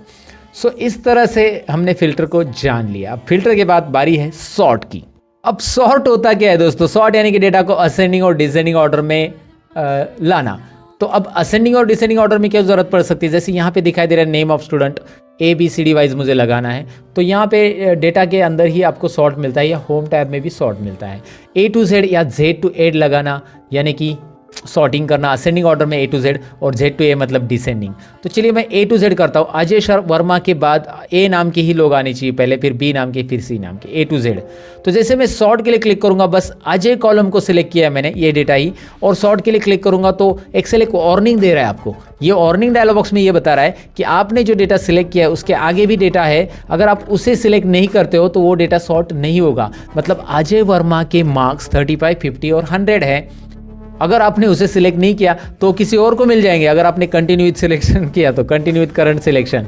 जी हाँ, अजय शर्मा वर्मा के मार्क्स सपोज आकाश काले ऊपर आ गया तो आकाश काले को मार्क्स मिल जाएंगे। सिंपल है ना। या जो भी ऊपर आएगा विनोद वर्मा, ये आगे पीछे होने वाले हैं। तो कंटिन्यू विद करंट सिलेक्शन आप तभी कीजिएगा जब आपको उसी कॉलम को सॉर्ट करना है, लेकिन अब तो नहीं करना है, पूरे डेटा को सॉर्ट होना चाहिए, उसके साथ डेटा भी बदलना चाहिए। तो आप देखिए मैंने एक्सपांड सिलेक्शन रखा है। राहुल बोर के मार्क्स है 208 टोटल है और विनोद के मार्क्स है 92 टोटल। जरा 2-3 ही मार्क्स याद रखिए। और तो यहाँ पे मैं एक्सपांड सिलेक्शन करूंगा। जैसे मैं एक्सपांड करूंगा तो राहुल बोर के मार्क्स 208 थे, वही रहेंगे। आकाश काले के जो मार्क्स थे वही रहेंगे। सबके अपने अपने मार्क्स वही रहेंगे। यहाँ पे दिखाई दे रहा है आपको।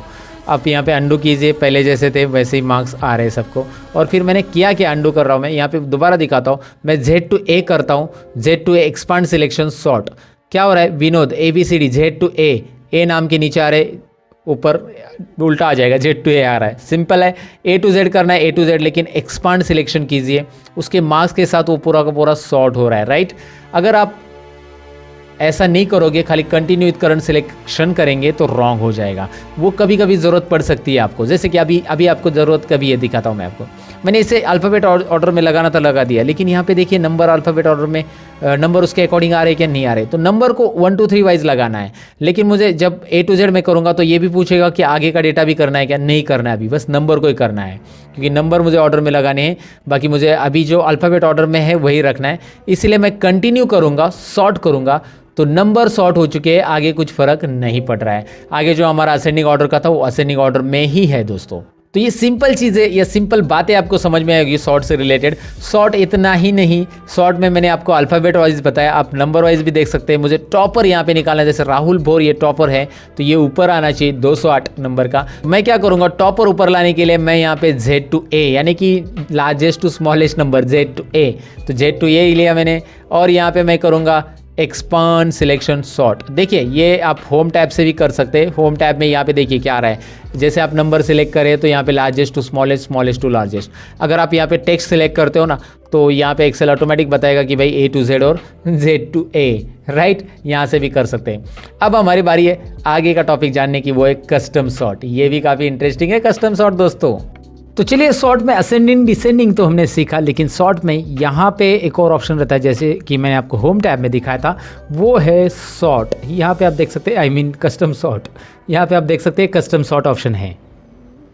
अब इसे कैसे करेंगे, इसके लिए मैंने यहाँ पे एक और शीट 2 में डेटा लिया है जो कि आपको दिखाई दे रहा है। अब मैं करूँगा क्या, यहाँ पे मैंने डिपार्टमेंट लिखा है, शॉर्ट में लिखा है डिपार्टमेंट, आप ऐसा पूरा भी लिख सकते हैं।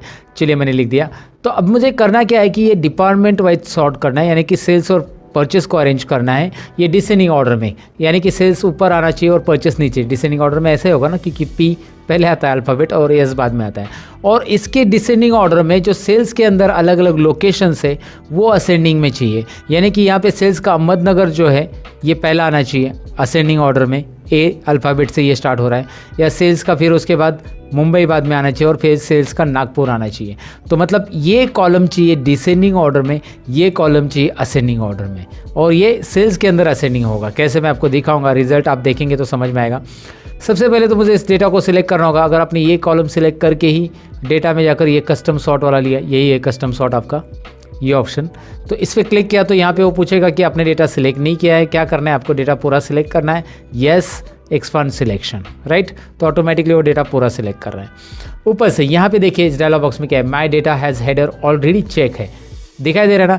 ये तो चेक रहना ही चाहिए क्योंकि हमारे डेटा को हेडर ऑलरेडी है, जैसे serial number, name of employee, department and location, ये हमारे हेडर है। उसके बाद उसने यहाँ पे कुछ add level, delete level, copy level और ऑप्शंस आपको दिए हैं। फिलहाल तो आपको और एक लेवल ऐड करनी है, लेकिन पहले इस लेवल को हम लोग यहाँ पे डिपार्टमेंट वाइज क्या करेंगे, उसको Z to A करेंगे। देखिए इस डायलॉग बॉक्स में मैंने किया क्या है, मुझे डिपार्टमेंट वाइज डिसेंडिंग ऑर्डर में चाहिए, इसलिए क्योंकि सेल्स ऊपर रहना चाहिए सभी सेल्स के रिकॉर्ड, और उसके बाद उसके नीचे परचेस क्या आनी चाहिए, इसलिए department wise Z to A। लेकिन ऐड लेवल कीजिए, ऐड लेवल करने के बाद यहाँ पे आपको और एक लेवल ऐड करने के लिए मिलती है, जो कि देन बाय में आप ऐड कर सकते हैं। करना क्या है इस देन बाय में, आपको लोकेशन A to Z चाहिए। लोकेशन कैसा चाहिए, A to Z, मतलब पहले डिपार्टमेंट सॉर्ट होगा और उसके अंदर हर एक डिपार्टमेंट के लोकेशंस असेंडिंग ऑर्डर में आएंगे। कैसे, ज़रा रिजल्ट देखते हैं। ओके कीजिए। अब आपको दिख रहा है डिपार्टमेंट डिसेंडिंग ऑर्डर में सॉर्ट हो रहा है, सेल्स पहले आ चुका है और परचेस, लेकिन उस हर एक डिपार्टमेंट के ग्रुप में देखिए यहाँ पे उस डिपार्टमेंट के अंदर जितने भी लोकेशन आ रहे हैं वो असेंडिंग में है। जैसे अहमदनगर सबसे ऊपर आ रहा है, फिर मुंबई आ रहा है, फिर एन, है ना, अल्फ़ाबेट वाइज में। यहाँ पे भी देखिए परचेस में अहमदनगर, फिर पुणे और शिरूर, A देन P और यस अल्फ़ाबेट। तो ये इस ग्रुप के अंदर, परचेस ग्रुप के अंदर ये असेंडिंग ऑर्डर में आ चुका है। तो देन बाय क्या काम कर रहा है ये आपको यहाँ पे समझ में होगा। करना क्या है देन बाय के लिए, बस सबको सिलेक्ट करो, सॉर्ट करो और यहाँ पे आपको मिल रहा है। नहीं चाहिए तो यहाँ से लेवल आप डिलीट कर सकते हैं, या फिर इसी का और कॉपी लेवल वगैरह, इसी का कॉपी आ जाएगा दूसरा लेवल, और फिर यहाँ पे कुछ और चेंज करना है तो आप कर सकते हैं। उसके अलावा यहाँ पे आपको एक और चीज़ है, जैसे कि यहाँ पे ये डेटा है, serial number, name of location वगैरह, मैं इसे कॉपी कर लेता हूँ और नीचे रख देता हूँ थोड़ी देर के लिए, मतलब इस तरफ रखता हूँ। और मुझे इसे ऑर्डर में ये करना है, जैसे ये अल्फ़ाबेट ऑर्डर में लगाना है, तो इसमें अल्फ़ाबेट ऑर्डर में डिपार्टमेंट पहले कॉलम में, पहले इधर आ जाएगा पहले कॉलम के अंदर, और फिर सीरियल नंबर वगैरह लास्ट में चला जाएगा। कैसे, मैं आपको दिखाता हूँ। ये हॉरिजॉन्टल डेटा सॉर्ट करने के लिए करना क्या है, सॉर्ट में दोबारा जाइए, ऑप्शंस में जाइए। ऑप्शंस में देखिए यहाँ पे ऑप्शन आ रहा है आपको सॉर्ट लेफ्ट टू राइट, और ऊपर केस सेंसिटिव भी है, मतलब अल्फ़ाबेट कैपिटल वाले पहले होंगे, फिर स्मॉल वाले बाद में आएंगे, केस सेंसिटिव रखेंगे तो वो आपके ऊपर है, केस सेंसिटिव रखना है नहीं रखना है। सॉर्ट करते हैं लेफ़्ट टू राइट और उसके बाद ओके करते हैं। यहाँ पे मैंने कॉलम रो ही नहीं सिलेक्ट किया, रो नंबर 9 में डेटा है या 10 में डेटा है हमारा, रो नंबर 10 में डेटा है, यहाँ पे रो सिलेक्ट करना पड़ेगा हमें। A to Z 10 में A to Z हो रहा है, department, location, name of cell दिखाई दे रहा है आपको। तो आपको हॉरिजॉन्टल डेटा सॉर्ट करना है तो आपको कस्टम सॉर्ट के अंदर यहाँ पे ऑप्शंस दिया गया है, राइट। और कैपिटल स्मॉल, पहले कैपिटल वाले चाहिए सब, तो कैपिटल स्मॉल का भी यहाँ पे केस सिलेक्ट कर सकते हैं। केस सेंसिटिव भी सॉर्ट यहाँ पे होता है दोस्तों। तो आपको सॉर्ट यहाँ पे डेफिनेटली समझ में होगा, सॉर्ट कैसे करना है, सॉर्ट में असेंडिंग, डिसेंडिंग और कस्टम सॉर्ट होता क्या है, सारी चीज़ें मैंने यहाँ पे एक्सप्लेन की है। अब हम आते हैं शीट 1 में, जहाँ पे हमारा कुछ चीज़ें बाकी है, जैसे कि यहाँ पे रिजल्ट और ग्रेड कैलकुलेट करना है। तो अब ईप फॉर्मूला हम सीखने वाले हैं। ईप किस तरह से रिजल्ट के लिए काम करता है और ईप फॉर्मूला कैसे काम करता है ओवरऑल एक्सेल में, आज इस टॉपिक में आपको क्लियर हो जाएगा। चलिए ईप सेक्शन में करते क्या है। सबसे पहले तो यहाँ पे हम ट्रैक करेंगे कि हमारे पास सब्जेक्ट कितने हैं, सब्जेक्ट 1, सब्जेक्ट 2, सब्जेक्ट 3। तीनों सब्जेक्ट में अगर किसी भी एक सब्जेक्ट में, तीनों में से किसी भी एक सब्जेक्ट में अगर वो 35 से कम है तो वो स्टूडेंट फेल हो जाएगा। ये हमारा क्राइटेरिया क्या है, ध्यान से देखिए। हमारी कंडीशन ऐसी है कि सब्जेक्ट 1 में या सब्जेक्ट 2 में या सब्जेक्ट 3 में कहीं पे भी वो फेल है तो स्टूडेंट फेल है। अगर तीनों सब्जेक्ट में उनको 35 से ज़्यादा है, जैसे यहाँ पे आपको सब्जेक्ट 1 में दिख रहा है 35 से ज़्यादा है, सब्जेक्ट 2 में भी है और 3 में भी है, तो तीनों में भी 35 और 35 से ज़्यादा है तो वो पास है। ये हमारा रिजल्ट के लिए कंडीशन है। अच्छा एक काम कीजिए, मैं छोटा सा ईप पहले समझा देता हूँ। ईप में कौन कौन सी चीज़ें आने वाली वो देखिए। ईप फॉर्मूला तो हमें सीखना है। ईप के अंदर हम एंड कैसे यूज़ करना है, ईप का एंड के साथ कैसे यूज़ होगा, और ईप का और के साथ कैसे यूज़ होगा, और ईप यानी नेक्स्ट ईप कैसे यूज़ होगा, ये भी हम सीखने वाले। ईप के अंदर ईप, मल्टीपल ईप हम बोल सकते हैं उसको।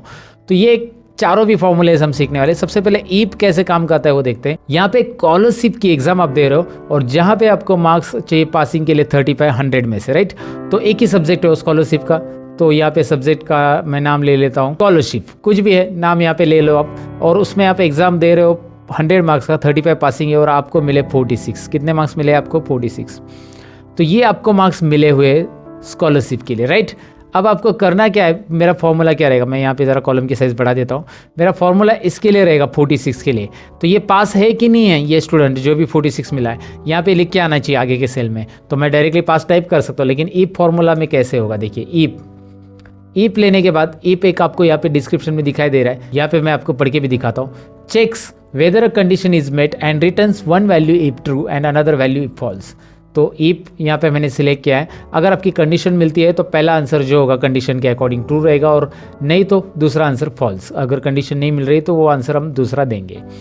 तो इफ आपको दो आंसर अलाउ करता है। चलिए इफ और टैब बटन प्रेस कीजिए। यहाँ पे देखिए पहले पूछ रहा है वो कंडीशन यानी लॉजिक टेस्ट, आप टेस्ट दीजिए। फिर उसके बाद वो टेस्ट में मतलब जो भी लॉजिक टेस्ट आपने दिए वो ट्रू है तो पहला आंसर दिखाइए, नहीं तो दूसरा आंसर। तो करना क्या है, देखिए मेरा टेस्ट क्या है, यहाँ पे मैं सिलेक्ट कर रहा हूँ किसको, I2 को, I12 को, सॉरी I12 में है 46। If I12 cell is greater than equal to 35, मतलब 35 और उससे ज़्यादा है तो I12 सेल में 35 और उससे ज़्यादा है तो ये हमारी कंडीशन है। कंडीशन देते समय आप ये ऑपरेटर्स यूज़ कर सकते हैं, greater than equal to, less than equal to वगैरह। अगर ज़्यादा है तो क्या होगा, कोमा, पहला आंसर ये रहेगा पास। देखो डबल इन्वर्टेड कोमा में आपको लिखना है, इफ के अंदर जो भी टेक्स्ट आप लिखते हो वो डबल इन्वर्टेड कोमा में आ जाएगा। कोमा देके अगर आप कोमा देते हो ना तो नीचे देखो क्या हो रहा है, वैल्यू फॉल्स बोल्ड हो रहा है। ध्यान से देखिए मैं क्या कर रहा हूँ, पहला मैंने लॉजिक टेस्ट दिया, कोमा किया, कोमा करने के बाद आप जैसे कोमा करोगे नीचे बोल्ड में दिख रहा है आपको वैल्यू ऑफ ट्रू। अभी वैल्यू ऑफ ट्रू वाला डालो आप, आपकी कंडीशन आपने डाल दी। अगर ये कंडीशन सेटिस्फाई है, 35 से ज़्यादा मार्क्स है तो क्या लिख के आना चाहिए, वैल्यू ऑफ ट्रू का मतलब होता है कोमा। अगर 35 से कम है तो क्या लिखना चाहिए आपको, वैल्यू ऑफ फॉल्स। अगर 35 से कम नहीं है, वो एक्सप्रेशन गलत है आपने जो दिया हुआ, 35 से कम है सॉरी, तो आपको मिलेगा वहाँ पे फेल स्टूडेंट, आपको यहाँ पे लिख के आना चाहिए फेल। तो आपको डबल इन्वर्टेड कोमा में ये लिखना है, डबल इन्वर्टेड कोमा नहीं बोलना है दोस्तों, डबल इन्वर्टेड कोमा, राइट। तो यहाँ पे मैंने दे दिया और यहाँ पे एंटर बटन प्रेस करना है। यहाँ पे भूलना नहीं है कि मैंने टाइप कैसे किया, ज़रा ध्यान से देखेंगे अभी क्या हो रहा है, ये पास हो रहा है। और यहाँ पे 34 करके देखिए फेल। ऑफकोर्स 35 के लिए पास होगा क्योंकि ग्रेटर देन इक्वल टू रखा है मैंने 35 को इंक्लूड करके। 35 है फिर भी पास है, 35 से ज़्यादा है फिर भी पास है, 35 से कम जाते हैं 31, 32 कुछ भी डालो फेल आ जाएगा। तो इफ कंडीशन यहाँ पे आपको काम कैसे कर रहा है समझ में आया होगा, एक सेल के अंदर, एक ही सेल के लिए मैंने दिया। तो इफ इस तरह से देते हैं दोस्तों, इफ कंडीशन आपको दो आंसर अलाउ करता है। अगर आपकी कंडीशन सही है यहाँ पे दी हुई तो पहला आंसर रिटर्न करेगा, नहीं तो अगर उस कंडीशन नहीं मिल रही है, 35 से कम है यहाँ पे और 35 से ज़्यादा अगर है तो पास, ज़्यादा नहीं है तो फेल, राइट। कंडीशन नहीं मिल रही है तो फेल, वैल्यू फॉल्स। तो इस तरह से मैंने आपको बताया कि यहाँ पे कैसे हम इफ फॉर्मूला अप्लाई कर सकते हैं। डेफिनेटली आपको समझा होगा ये। अब इफ फॉर्मूला यहाँ पे तो एक सब्जेक्ट नहीं, मेरे पास तीन सब्जेक्ट है, तो ऐसे अगर एक से ज़्यादा सब्जेक्ट है तो आपको एंड या फिर और यूज़ करना है। मैंने यहाँ पे और नहीं लिखा है, ऑफ लिखा, आपने देखा भी नहीं। ओके, मुझे बताना ना, कम से कम यहाँ पे और लिखना था मुझे, तो यहाँ पे आपको मैं बता रहा हूँ और, राइट। तो यहाँ पे एक से ज़्यादा अगर सब्जेक्ट है तो इफ एंड और इफ और इन दोनों में से एक यूज़ कर सकते हैं। पहले मैं आपको इफ एंड की मदद से कैसे निकालना है ये रिजल्ट मैं दिखाता हूँ। Is equal to if open bracket. अब एंड क्यों यूज़ करना है, क्योंकि इफ आपको अलाउ करता है एक ही लॉजिक टेस्ट देने के लिए और एक ही यहाँ पे क्राइटेरिया दे सकते हैं। लेकिन अगर आप एंड यूज़ करते हो फॉर्मूला में तो आप लॉजिक 1, लॉजिक 2, लॉजिक 3, 4 ऐसे बहुत सारी लॉजिक दे सकते हैं। तो सबसे पहले यहाँ पे करेंगे क्या, सब्जेक्ट 1 की सेल यानी कि यहाँ पे आएगी C3 दिखाई दे रहा है आपको, ये C3 सेल हमारी रहेगी और C3 यहाँ पे आ चुका है सब्जेक्ट 1 की, क्योंकि उसे रिस्पेक्टिव में जो लेफ्ट साइड में सेल है वही हमने लिए है। दिखाई दे रहा है आपको C3 यहाँ पे आ चुका है। If C3 is greater than equal to 35, greater than equal to क्यों, क्योंकि हमें कंडीशन देना है एंड की तरह। मैं आपको समझाता हूँ एंड यूज़ करने के बाद आपको ग्रेटर दैन इक्वल टू ही क्यों लेना है, क्योंकि हम चेक करेंगे कि तीनों सब्जेक्ट में पास है तो ही पास देंगे, राइट। तो पहली कंडीशन दी हमने C3 is greater than equal to 35, comma again यहाँ पे सब्जेक्ट 2 कौन सा है, D3 है, D3 is greater than equal to 35। आप यहाँ पे लिख सकते हैं इस तरह से, या फिर कॉमा देने के बाद आप इस सेल को क्लिक भी कर सकते हैं। क्लिक कीजिए इस सेल के ऊपर, देखिए मैंने कॉमा दिया, इस सेल के ऊपर क्लिक किया, वो ऑटोमेटिकली आ चुका है। उसी के रिस्पेक्ट में जिस रो में आप यहाँ पे फॉर्मूला लिख रहे हो उसी के लेफ्ट साइड का जो सब्जेक्ट का सेल है उसे लेना है और इसमें भी ग्रेटर दैन इक्वल टू 35 और ब्रैकेट क्लोज, ब्रैकेट एंड वाला क्लोज कर रहा हूँ मैं। देखिए यहाँ पे कलर दिख रहा है आपको एंड ब्रैकेट का और वही क्लोज कर रहा हूँ मैं।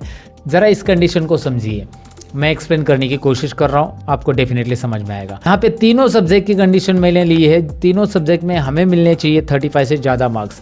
एंड दिया है ना, तो ये कोमा जो है बीच का वो रिप्रेजेंट कर रहा है एंड, यानी कि C3 is greater than equal to 35, comma यानी कि and D3 is greater than equal to 35 मतलब सब्जेक्ट 2 और E3 मतलब subject 3 it should be greater than equal to 35। तीनों में भी 35 से ज़्यादा रहेंगे या रहने चाहिए।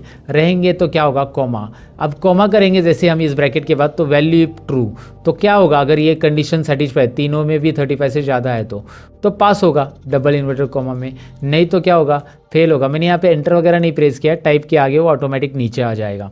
आपको एंटर यहाँ पे प्रेस नहीं करना है, बिल्कुल कोई ज़रूरत नहीं फार्मूला में आपको कोई एंटर वगैरह ऐड करने की, बस टाइप करते जाइए, फार्मूला ऑटोमेटिक अपने आप नीचे आता है आगे अगर नहीं जा रहा है तो लॉजिक टेस्ट क्या है देखिए, तीनों सब्जेक्ट में ग्रेटर देन 35 है तो पास, नहीं तो फेल।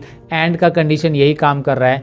एंटर कीजिए, यहाँ पे रिजल्ट आपको मिल रहा है। Are you getting? Look at here, pass दोनों भी है क्योंकि तीनों सब्जेक्ट में 35 से ज़्यादा है।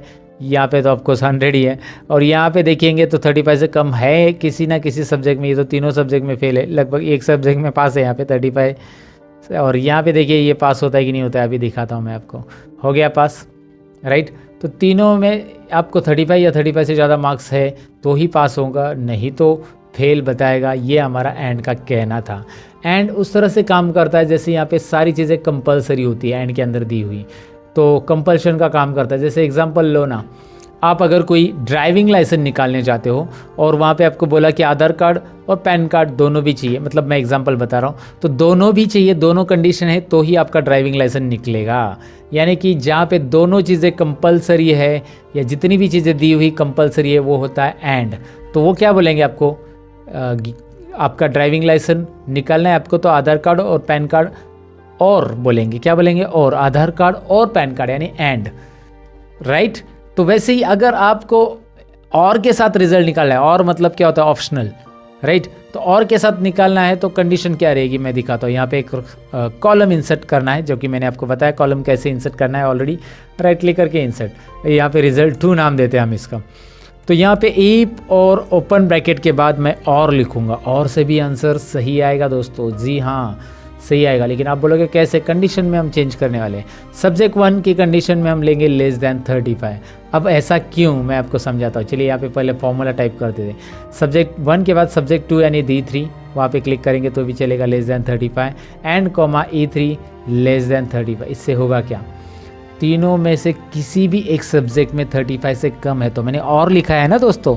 और का मतलब यहाँ पे होता है कोई भी एक सब्जेक्ट में 35 से कम है तो वो सब्जेक्ट 1 में चेक करेगा 35 से कम है तो डायरेक्टली वो रिजल्ट शो करेगा, या सब्जेक्ट 2 में चेक करेगा 35 से कम मिला तो डायरेक्ट रिजल्ट शो करेगा, और सब्जेक्ट 3 में भी चेक करेगा। तीनों में से किसी, तीनों में भी 35 से कम नहीं रहने चाहिए, ऐसा नहीं कि तीनों में भी, तीनों में से किसी भी एक में, क्योंकि और लिखा है हमने एंड नहीं लिखा है, तो तीनों में से किसी भी एक में अगर 35 से कम है तो कॉमा डबल इन्वर्टेड कॉमा में फेल, और फिर कॉमा डबल इन्वर्टेड कॉमा में पास। यहाँ पे एक भी कॉमा नहीं मिस करना है, नहीं तो फॉर्मूला कॉमा में चला जाएगा।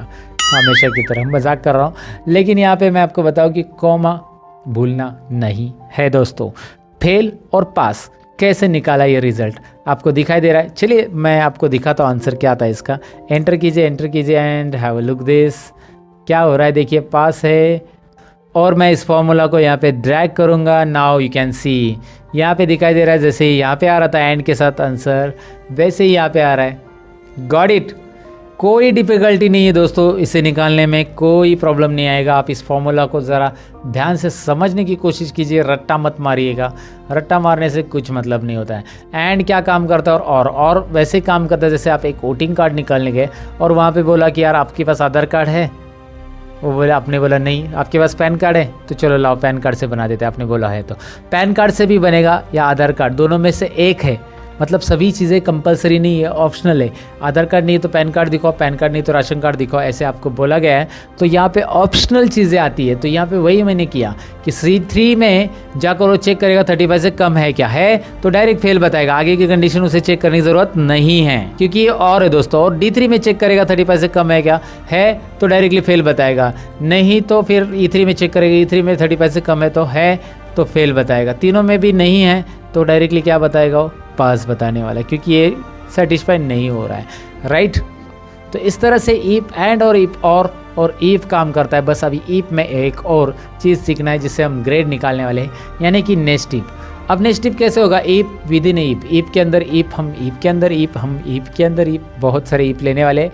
वैसे हम कितने ईप लिख सकते हैं, वैसे 100 ईप भी लिखेंगे तो भी चलेगा, लेकिन मैं आपको बताऊं कि एक्सेल 2019 के अंदर नया फॉर्मूला आया है। ईप को बार बार लिखने से अच्छा आप एक ही बार लिखिए, उसका नाम है ईप्स, और उसके लिए वीडियोस मैंने बनाए थे एक्सेल 2019 में, कौन से नए फॉर्मूलाज है उसका लिंक डिस्क्रिप्शन में, अगर आप इंटरेस्टेड हो तो ज़रूर वीडियो देख लेना दोस्तों। फिलहाल तो मैं आपको बताऊं कि यहाँ पे इज इक्वल टू करना है और आपको ईप टाइप करना है। ईप टाइप करने के बाद सबसे पहला कंडीशन, हम कोई भी एक रिजल्ट लीजिए, ये रिजल्ट ले लेते। IF result is equal to fail, अगर रिजल्ट में फेल है तो ग्रेड में भी फेल आएगा, ग्रेड में पास नहीं आएगा। If result is equal to fail then result अगर फेल है तो ग्रेड भी फेल है, ये समझ लेना। पहली कंडीशन हमने दे दी कि रिजल्ट फेल है तो ग्रेड फेल है। अगर रिजल्ट फेल नहीं है तो पास ट्रैक करने की ज़रूरत नहीं, ऑटोमेटिक फेल नहीं है तो कॉमा कीजिए, यानी कि यहाँ पे आपके पास ईप में दो आंसर रहते हैं, फेल है तो फेल, फेल नहीं है तो क्या आंसर आएगा, फेल नहीं है तो ईप ओपन ब्रैकेट, ईप ओपन ब्रैकेट के अंदर लॉजिक टेस्ट देंगे हम इस ग्रेड के लिए। यानी कि ग्रेड कैसा रहता है हमारा, मैं आपको बताता हूँ। इस सेल के अंदर K3 के अंदर 75 से ज़्यादा है तो यहाँ पे मैंने ग्रेटर देन साइन ले लिखा, ग्रेटर देन इक्वल टू 75। अगर 75 से ज़्यादा है तो A+ ग्रेड हम देंगे यहाँ पे, A+। मैंने कौन सा ग्रेड लिखा है देखिए, A+, और ये इन्वर्टेड कोमा में रहेगा इस तरह से। ध्यान से देखिए यहाँ पे कर क्या रहा हूँ मैं, अगर फेल है तो फेल होगा, नहीं तो फेल नहीं है तो K3 में चेक करेंगे कितने मार्क्स है। K3 में चेक करना है यहाँ पे 75 और उससे ज़्यादा है तो greater than equal to 75, then A+ grade आने वाला है। अब यहाँ पे एक बात याद रखिए कि मैंने डिसेंडिंग ऑर्डर ग्रेड लिया है, यानी कि सबसे हाईएस्ट ग्रेड पहले लिया है, और यही करना है आपको ग्रेड के फॉर्मूला में। तो ग्रेड के फॉर्मूला में क्या करना है, पहले 75 चेक कीजिए, अगर 75 से ज़्यादा नहीं है तो अब कोमा दीजिए, कोमा देने के बाद दोबारा ईप आएगा, ईप ओपन ब्रैकेट, और हम K3 को दोबारा सिलेक्ट करेंगे, K3 greater than equal to, इस बार हम 60 चेक करेंगे, 60 है तो कौन सा ग्रेड देंगे, देखिए ध्यान से 60 है तो यहाँ पे हम A ग्रेड देंगे, लेकिन हमने एक ही आंसर दिया है, वैल्यू इफ ट्रू वाला। वैल्यू इफ फॉल्स वाला आंसर हम यहाँ पे देंगे, दूसरा ईप लेंगे, वैल्यू इफ फॉल्स की जगह हम दूसरा ईप लेंगे, और यहाँ पे हम क्या लिखेंगे देखिए, फिर से लॉजिक टेस्ट K3, मतलब एक ईप के अंदर दूसरा ईप कैसे मैं कर रहा हूँ देखिए, K3 is greater than equal to 50, अगर 50 या 45 लेते हैं, 45 से ज़्यादा है तो C ग्रेड। तो पहला आंसर हमने जैसे लिखा C ग्रेड, इसका यहाँ पे दिख रहा है वैल्यू इफ ट्रू, पहला आंसर इस ईप का, लॉजिक टेस्ट ये है, और कॉमा, और जैसे दूसरा आंसर लिखना है और एक ईप ऐड करेंगे हम, IF open bracket, K3 is greater than equal to 35 है तो कौन सा ग्रेड, यहाँ पे गलती कर दी मैंने, यहाँ पे होना चाहिए C ग्रेड और वहाँ पे होना चाहिए B ग्रेड, ये हमारी थोड़ी सी गलती होगी, यहाँ पे मिस्टेक हम यहाँ पे सुधार लेते हैं। चलिए, देर आए दुरुस्त है, राइट। तो यहाँ पे A+, A, B और C ग्रेड मैंने लिखा। आप लगा यार इतना बड़ा फॉर्मूला, आप ऐसा सोचो मत बिल्कुल। ये फॉर्मूला क्या है मैं आपको बताता हूँ। ये फॉर्मूला रिपीट है, ये फॉर्मूला दिख रहा है यहाँ से यहाँ तक, यही कॉपी करके यहाँ पे फिर से रखा गया है, बस दिखाई दे रहा है। बस आपको चेंज करना है ग्रेड यहाँ पे, और ग्रेड और मार्क्स चेंज करने, कंडीशन चेंज करना है। बाकी यहाँ पे ब्रैकेट कितने क्लोज होंगे ये सब देखने की ज़रूरत नहीं है, चिंता करने की ज़रूरत नहीं है। एंटर कीजिए, एक्सेल ऑटोमेटिक ब्रैकेट क्लोज कर रहा है, यहाँ पे इस बॉक्स में दिख रहा है एक्सेल ऑटोमेटिकली ब्रैकेट यहाँ पे क्लोज कर रहा है। यस, तो यहाँ पे ब्रैकेट को यस करेंगे और आंसर आ रहा है। चलिए देखते हैं अकॉर्डिंग टू दैट परसेंटेज के हिसाब से, जो फेल है फेल के लिए फेल, और जो परसेंटेज यहाँ पे दिखाई दे रहे हैं उसके हिसाब से उसको मार्क्स आए हैं कि नहीं आए हैं। इसे हम नेक्स्ट टिप बोलते हैं दोस्तों। इसकी ज़रा प्रैक्टिस आपको करनी ज़रूरी है, और जितनी रिपीट आप इसके प्रैक्टिस करोगे उतना ईप आप डीपली समझते जाओगे कि ईप के अंदर लॉजिक टेस्ट होता क्या है, पहला आंसर क्या होता है, दूसरा आंसर क्या होता है, नेक्स्ट टिप लिया कैसे गया है, यहाँ पे क्यों लिया गया है, ये सारी चीज़ें आपको समझ में आएगी। तो ज़रूर ईप का एक बार प्रैक्टिस कीजिए। हमारा ग्रेड तक हमारा हो गया है। अब नेक्स्ट पॉइंट की तरफ बढ़ते हैं।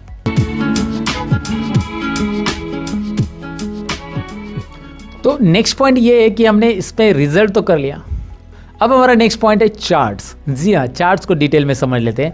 हमने ये तो कर लिया कि भाई इसमें रिजल्ट कैसे निकालना है। अब ये यहाँ पे मैंने इसे सिलेक्ट कर लिया मार्क्स को नेम्स के साथ, और चार्ट्स इसके ऊपर बनाना है। मुझे देखना है कौन से स्टूडेंट को कौन से सब्जेक्ट में मार्क्स कितने हैं, तो मैं इसे सिलेक्ट करूँगा और इंसर्ट में जाकर यहाँ पे आपको चार्ट मिल जाती है। बहुत सारे चार्ट के अलग अलग ऑप्शन आपको यहाँ पे मिलेंगे, बहुत सारे चार्ट्स के अलग अलग ऑप्शन आपको यहाँ पे मिलेंगे, कॉलम चार्ट वगैरह वगैरह सब है। और सपोज आप यहाँ पे कोई भी चार्ट सेलेक्ट करके इंसर्ट करते हो तो यहाँ पे देखिए कैसे आने वाला है। डायरेक्ट प्रीव्यू आपको दिखाई देता है यहाँ पे। अच्छा, ये डायनेमिक है, माउस घुमाओ आपको प्रीव्यू नज़र आएगा, और जो अच्छा लग रहा है वो यहाँ पे आप इंसर्ट कर सकते हैं। फिलहाल एक नॉर्मल एक कॉलम चार्ट में इंसर्ट कराओ, इसकी डिटेल में हम समझने वाले हैं कि कैसे करना है इसे। लेकिन मैंने क्या किया, नेम ऑफ स्टूडेंट से आगे सिलेक्ट किया, सब्जेक्ट की हेडिंग नहीं सिलेक्ट की, इसीलिए क्या हुआ यहाँ पे सब्जेक्ट की सीरीज़ 1 2 3 आ रहा है। मैं इसे डिलीट कर देता हूँ और डेटा में पूरा यहाँ से यहाँ तक डेटा सिलेक्ट कर रहा हूँ। फिर उसके बाद इंसर्ट में जाकर तो चार्ट आप ले सकते हैं, या फिर उसके लिए एक शॉर्टकट की भी आप प्रेस कर सकते हैं जो कि है F11। मैं इस डेटा को सिलेक्ट करके अगर F11 प्रेस करता हूँ ना दोस्तों, तो आपको यहाँ पे एक नई शीट आ रही है, बॉटम में दिख रही है। शीट 1 में हमारा डेटा था, चार्ट 1 करके एक यहाँ पे शीट आ चुकी है। शीट 1 में डेटा है, चार्ट 1 करके एक नई शीट आ चुकी है जिसमें हमारा चार्ट आ चुका है। यहाँ पे आपको दिख रहा है राहुल भोर, अजय शर्मा, रमेश ढोले, संदीप शर्मा, विनोद शर्मा एंड आकाश काले, किसको कितने मार्क्स हैं यहाँ पे आपको दिख रहे हैं। ईजिली आप इस मार्क्स के थ्रू, मतलब इस चार्ट के थ्रू गेस कर सकते हैं, या फिर देख सकते हैं किसको कितने मार्क्स हैं। ईजिली देख सकते हैं, गेस करने की ज़रूरत नहीं, वैसे देख सकते हैं। यहाँ पे मैं आपको बताऊँ कि ये जो चार्ट मैंने क्रिएट किया है, इसकी बहुत सारे अलग अलग ऑप्शन बनते हैं जो कि हमें यहाँ पे देखने हैं। डिज़ाइन टैब के अंदर चार्ट को पूरा कंप्लीटली सीखना है, और इसके ऊपर फॉर्मेटिंग करने के लिए बाजू में फॉर्मेट टैब भी आया है। अब इस चार्ट को मैंने जानबूझकर अलग से शीट पे लिया ताकि हम यहाँ पे कुछ फॉर्मेटिंग कर सके। सबसे पहले तो मैं आपको बताऊँ कि यहाँ पे ये जो नाम दिखाई दे रहे हैं नीचे वाले, इसकी स्टाइल आप बदल सकते हैं, इसकी साइज़ बदल सकते हैं, सब कुछ कर सकते हैं। उसके लिए होम टैब में जाकर यहाँ से आप इसकी साइज़ बढ़ा सकते हैं। देखिए मैं बढ़ा रहा हूँ, राइट। आप जितना चाहिए उतनी साइज़ उसकी मर्जी बढ़ा सकते हैं। यहाँ पे उसको बैकग्राउंड कलर देना है, दे सकते हैं। इस तरह से उसको हाईलाइट कर सकते हैं, बोल्ड करना है, कर सकते हैं। और आप यहाँ पे चार्ट टाइटल दिया है, इसकी भी साइज़ बढ़ा सकते हैं। उसमें चार्ट टाइटल में कुछ नया नाम डालना है तो आप बस उस पर क्लिक रखिए, फॉर्मूला बार में क्लिक करके यहाँ पे लिखिए स्टूडेंट प्रोग्रेस, या कुछ भी आप लिख सकते हैं यहाँ पे। तो इस तरह से चार्ट यहाँ पे चार्ट के लिए टाइटल भी ऐड होता है। अच्छा, डिज़ाइन टैब में मैं आपको बताऊँ कि यहाँ पे रेडीमेड डिज़ाइन से, यहाँ पे अगर आप अप्लाई करते हो तो रेडीमेड डिज़ाइंस आ जाती है। जो मैंने फॉर्मेटिंग की थी वो गायब हो जाएगी, और रेडीमेड स्टाइल, रेडीमेड डिज़ाइन आपको यहाँ पे देखने मिल जाएगी। हाँ, दोबारा आप रेडीमेड डिज़ाइन के बाद भी फॉर्मेटिंग करना चाहते हो तो ये अलाउ करता है, कोई बात नहीं है। आप यहाँ पे बस आके चार्ट के साइज़ वगैरह टेक्स्ट बढ़ा सकते हैं, जितनी चाहिए उतनी टेक्स्ट की साइज़ वहाँ पे रखो। बोल्ड करना है, बोल्ड कीजिए, हो रहा है। यहाँ पे जो आता है नीचे, इसे लीजेंड बोलते हैं, सब्जेक्ट 1 2 3। इस लीजेंड को आप ऊपर भी रख सकते हैं, क्लिक एंड ड्रैग करके जहाँ पे चाहिए वहाँ पे रख सकते हैं। ऐसा क्लिक एंड ड्रैग करके रख सकते हैं। इसकी साइज़ आप ऐसे बढ़ा सकते हैं बॉक्स की, और उसके अंदर के कंटेंट की साइज़ बढ़ाने के लिए यहाँ पे क्लिक कर सकते हैं। यहाँ पे आपको दिख रहा है कंटेंट की साइज़, और इसे भी हम बोल्ड करेंगे। इस बॉक्स की साइज़ थोड़ी सी बढ़ाएंगे। Now you can see that colours also, यहाँ पे दिखाई दे रहा है वो कलर्स कौन से सब्जेक्ट के कौन से हैं। साथ ही में ये जो हमने डिज़ाइन लिया था, ये डिज़ाइन में उसमें डेटा लेबल भी आ रहे हैं। यहाँ पे इसे डेटा लेबल बोलते हैं। ये जो मार्क्स यहाँ पे दिखाई दे रहे हैं ना, 45 65 35, ये हमारे डेटा लेबल। यहाँ पे अलग लेआउट लेंगे तो देखिए यहाँ पे इस तरह से आ रहा है।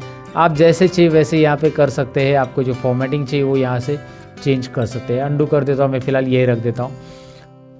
यहाँ पे चेंज कलर ऑप्शन भी दिया है, कलर्स चेंज होंगे अगर आप मूव करते हो, जैसे जो चाहिए वो कलर्स में आप यहाँ पे चार्ट देख पाएंगे, राइट। उसके अलावा यहाँ पे क्विक लेआउट ऑप्शन दिया गया है। क्विक लेआउट में क्या है देखिए, क्विक लेआउट में जैसे आप माउस पॉइंटर घुमाते हो वैसे अलग अलग डिज़ाइंस, अलग अलग लेआउट्स आपके सामने यहाँ पे प्रेजेंट होंगे, और आपको जो पसंद है वो आप यहाँ पे ले सकते हैं। जो प्रेजेंटेटिव लग रहा है, यहाँ पे टेबल के साथ आ रहा है, नीचे टेबल भी आ रहा है, दिखाई दे रहा है आपको। सो व्हाटएवर, लाइक आपको जो पसंद है यहाँ से आप सिलेक्ट कर सकते हैं। नहीं है तो पहले वाला रहने दीजिएगा। तो यहाँ पे आ गया add chart element axis. Axis में हॉरिजॉन्टल एक्सिस तो है, जैसे कि राहुल बोर, राजेश, ये सब दिखाई दे रहा है आपको नाम, लेकिन वर्टिकल नहीं है। वर्टिकल में देखिए अभी ऐड हो गया, दिख रहा है ना, ये 0 20 कितने मार्क्स है वो देखने के लिए। वर्टिकल एक्सिस की ज़रूरत है नहीं है, वो यहाँ से आप हाइड और शो कर सकते हैं। अच्छा, हमने वैसे भी लेबल दिए है यहाँ पे, तो लेबल दिए है तो उसको वर्टिकल एक्सिस रखना है नहीं रखना है, यहाँ से आप हाइड भी करेंगे तो भी चलेगा। एक्सिस टाइटल देखिए, एक्सिस टाइटल में आपको यहाँ पे दिख रहा है प्राइमरी, हॉरिजॉन्टल और वर्टिकल दोनों टाइटल आ रहे हैं। जैसे मैं क्लिक करूँ वर्टिकल के लिए तो यहाँ पे आ रहा है टाइटल। इसमें क्या करना है, मार्क्स आपको फॉर्मूला बार में लिखना है, एंटर कर देना है, और इसकी साइज़ बढ़ानी है तो आप यहाँ से बढ़ा सकते हैं इस तरह से। इंटरेस्टिंग है ना? ओके, बहुत ही इंटरेस्टिंग है, कोई डिफ़िकल्टी नहीं है। यहाँ पे बस डिज़ाइन टैब में जाना है और बस क्लिक करना है। कोई फार्मूला वगैरह तो देना है ही नहीं है। चार्ट का टाइटल चाहिए नहीं चाहिए, नन, देखिए टाइटल गायब हो गया। सेंटर में चाहिए या फिर आप वो चार्ट चाहिए, वो आपके ऊपर है। डेटा लेबल्स अभी मैंने दिए, ऑलरेडी आए हैं वहाँ पे उस डिज़ाइन पे, लेकिन आप यहाँ से उसका पोजीशन चेंज कर सकते हैं। जैसे आप यहाँ पे माउस पॉइंटर घुमाओगे आपको दिख रहा है इनसाइड बेस। आपको जो अच्छा लग रहा है आउटसाइड बेस, आउटसाइड वाले रखने हैं, कॉल आउट वाले रखने हैं, इस तरह से नाम के साथ आएंगे, इस तरह से आएंगे, दिखाई दे रहा है कहाँ पे रखने हैं। And that's up to you कि कहाँ पे उसे रखना है। चलो एक ही पोजीशन पे मैंने रख दिया। सबके डेटा लेबल्स यहाँ पे आपको नीचे दिखाई दे रहे हैं। ऐड चार्ट एलिमेंट में डेटा लेबल के बाद डेटा टेबल्स भी है, जो कि आप टेबल्स दिखाना चाहते हैं नहीं दिखाना चाहते यहाँ पे है। विथ लीजन विदाउट लीजन है, यानी कलर्स नीचे आते हुए दिखाई देंगे। देखो नीचे जैसे इसमें लिखा विथ लीजन, तो नीचे लीजन की के साथ आ रहे, नो लीजन कलर के साथ नहीं आ रहे। यहाँ पे ग्रिड लाइन से साथ में ग्रिड लाइंस को शो करना है वगैरह, यहाँ से आप कर सकते हैं। एरर्स की अभी हमें चेक नहीं करना है, लेकिन ग्रिड लाइन वगैरह दिखाना है तो आप यहाँ से ग्रिड लाइन देख सकते हैं। बहुत सारी ग्रिड लाइन अप्लाई कर सकते हैं बैकग्राउंड में। और साथ में लीजन का पोजीशन भी आप डिसाइड कर सकते हैं। राइट में रखना है, टॉप में रखना है, बॉटम में रखना है, लेफ्ट में रखना है, बॉटम में रखना है। यहाँ पे लीजेंट आपको दिखाई दे रहा है, जैसे मैं मूव कर रहा हूँ। राइट में चाहिए तो राइट में, टॉप में चाहिए तो टॉप में। ये लीजेंट हम बोलते हैं इसे। इसे आप माउस से ड्रैग करके भी रख सकते हैं। तो ये चार्ट के एलिमेंट है, बेसिक लेवल पे इसे देखना है, सीखना है। क्विक लेआउट के बारे में मैंने आपको बताया है, ये चार्ट की डिज़ाइन बताई। यहाँ पे है स्विच रो को स्विच करना है। वाह इंटरेस्टिंग है ना। देखिए क्या हो रहा है, मैं आपको बताता हूँ। सब्जेक्ट 1 2 3 जो यहाँ पे थे, मतलब कलर में, वो अभी देखिए राहुल शर्मा अलग अलग हर एक के कलर आ चुके हैं। रोज़ को कॉलम में, कॉलम के रोज़ के कर रहा है यहाँ पे। तो राहुल बोर का कलर, राहुल बोर को सब्जेक्ट 1 में कितने मिले, या फिर सभी सब्जेक्ट 1 2 और 3 के यहाँ पे आ रहे हैं ओवरऑल रिजल्ट। आप बस स्विच करेंगे ये चेंज होगा, ऐसे स्विच करेंगे ये ऐसा चेंज होगा। आपको जैसे ज़रूरी वैसे रख सकते हैं। सिलेक्ट डेटा में जाइए। सिलेक्ट डेटा में यहाँ पे आपको डेटा कम करना है। जैसे आपको यहाँ पे 4 ही स्टूडेंट का डेटा लेना था, अब आपके पास 4 ही स्टूडेंट का रिकॉर्ड है। समझ में आपको? सिलेक्ट डेटा में जाकर डेटा आप बदल सकते हैं। जो डेटा आपको यहाँ पे और बढ़ाना है तो और बढ़ाएंगे। यहाँ पे सिलेक्ट डेटा का बहुत बड़ा काम रहता है जब आप MS रिपोर्ट जनरेट करते हो। और चार्ट का भी बहुत बड़ा काम रहता है। सिलेक्ट डेटा, स्विच रोज, ये सारी चीज़ें वहाँ पे यूज़ होती हैं। फिलहाल चेंज चार्ट टाइप आपके लिए ऑप्शन है, और यहाँ से आप इस चार्ट को लाइन में, पाई में, बार में कन्वर्ट कर सकते हैं। अब मेरे पास ज़्यादा कॉलम है तो यहाँ पे कॉलम और बार चार्ट ही प्रेजेंटेटिव रहेगा, और बाकी सब तो इतने नहीं रहेंगे। इसीलिए यहाँ पे चेंज चार्ट टाइप में आप देखेंगे ज़्यादा कॉलम्स के लिए ये बार ही चलता है, सिंगल कॉलम के लिए पाई चलेगा, सिंगल वैल्यूज़ रहेगी। तो फिलहाल आप कॉलम चार्ट लीजिए और इसे सीधा कर दीजिएगा। तो चेंज चार्ट टाइप में क्या होता है ये मैंने बताया। अब ये चार्ट हमारा चार्ट 1 शीट में है दोस्तों, और मैं चाहता हूँ कि इसे शीट 1 में ले लूँ। तो शीट 1 में ले सकते कि नहीं ले सकते? बिल्कुल ले सकते। कैसे? यहाँ पे डिज़ाइन में यहाँ पे ऑप्शन है मूव चार्ट। कौन सा ऑप्शन है? देखिए मूव चार्ट। तो करना क्या है, बस मूव चार्ट पे क्लिक कीजिए। कहाँ पे रखना है उसको? ऑब्जेक्ट इन में रखना है, और ऑब्जेक्ट इन में कहाँ पे है? शीट 1 में रखना है। तो ऑब्जेक्ट इन में क्लिक कीजिए, शीट 1 में। अब यही चार्ट आपको शीट 1 में मिल जाएगा। इसकी साइज़ बहुत बड़ी की थी हमने, अब इसे छोटी करनी पड़ेगी आपको। यहाँ से दोबारा इसकी साइज़ छोटी कीजिए, तभी तो चार्ट नज़र आएगा। राइट, इसकी भी साइज़ हमने बहुत बड़ी की थी, इसे छोटी करनी पड़ेगी, तभी आपको चार्ट यहाँ पे डिटेल में दिख रहा है। ग्रिड लाइन नीचे, तो ग्रिड लाइन पे क्लिक करके आप इसे डिलीट कर सकते हैं। यहाँ पे 2-4 अलग अलग मेजर माइनर ग्रिड लाइन थी, उसे मैंने डिलीट कर दिया। सिलेक्ट करके ग्रिड लाइन के ऊपर क्लिक करके डिलीट कर सकते हैं। तो चार्ट को रिप्रेजेंट कैसे करना है, एक बिगिनर लेवल पे चार्ट में कौन कौन से फंक्शंस रहते हैं, ऑप्शंस कैसे रहते हैं, टाइटल कहाँ से ऐड करना रहता है, या फिर लीजेंड क्या होता है, टेबल कैसे ऐड करना था, डेटा लेवल क्या होता है, ये सारी चीज़ें मैंने एक्सप्लेन करने की यहाँ पे इस टॉपिक में कोशिश की है दोस्तों। अब हम बढ़ते हैं अगले टॉपिक की ओर। इस तरह से ये चार्ट में सारी चीज़ें हो गई, और चार्ट में आप बैकग्राउंड में लोगो ऐड करना चाहते हैं। आपको लगता है कि यार यहाँ पे बैकग्राउंड में कुछ काम किया जाए, तो राइट क्लिक कीजिए इस चार्ट के ऊपर। राइट क्लिक करने के बाद format chart area, look at here, format chart area, इस ऑप्शन पे क्लिक कीजिए। और इस ऑप्शन पे क्लिक करने के बाद यहाँ पे आपको फिल में जाना है। फिल में राइट साइड में आप देखेंगे यहाँ पे बहुत सारे ऑप्शंस आ रहे हैं, no fill, solid fill, gradient वगैरह वगैरह वगैरह। तो आपको पिक्चर लेना है तो पिक्चर लीजिए, ग्रेडियंट पैटर्न लेना है तो पैटर्न लीजिए। यहाँ से अलग अलग पैटर्न आपको बैकग्राउंड में नजर आएंगे। इंटरेस्टिंग पैटर्न है, आप जो देना चाहते हो दे सकते हैं प्रेजेंटेशन के लिए। आप चाहते हैं ऑटोमेटिक तो ऑटोमेटिक आ जाएगा। पैटर्न फिल चाहिए, पिक्चर एंड टेक्सचर चाहिए, यहाँ से फाइल ऑप्शन है जहाँ से हम अपनी कंपनी का लोगो भी ऐड कर सकते हैं। अगर आपके पास कंपनी का लोगो वगैरह है तो बैकग्राउंड में ऐड कर सकते हैं, और उसकी ट्रांसपेरेंसी भी आप यहाँ से सेट कर सकते हैं। मतलब आपका लोगो बहुत ही डार्क है, so you can do it like this. Okay, so ये डेटा के ऊपर काम करने के लिए इंटरेस्टिंग चीज़ें मैंने आपको बता दी है। सो ये डेटा चार्ट में लेकर किस तरह से चार्ट के ऊपर काम करना है मैंने आपको बता दिया। लोगो बैकग्राउंड में कैसे ऐड करना है, कलर्स एंड ऑल। तो ये था चार्ट फॉर बिगिनर्स। और चार्ट से रिलेटेड और MS सीरीज से रिलेटेड बहुत सारे वीडियोस मैंने ऑलरेडी चैनल पे बनाया, डिस्क्रिप्शन में उसकी लिंक है, ज़रा देख लेना। अब बढ़ते हैं अगले टॉपिक की ओर।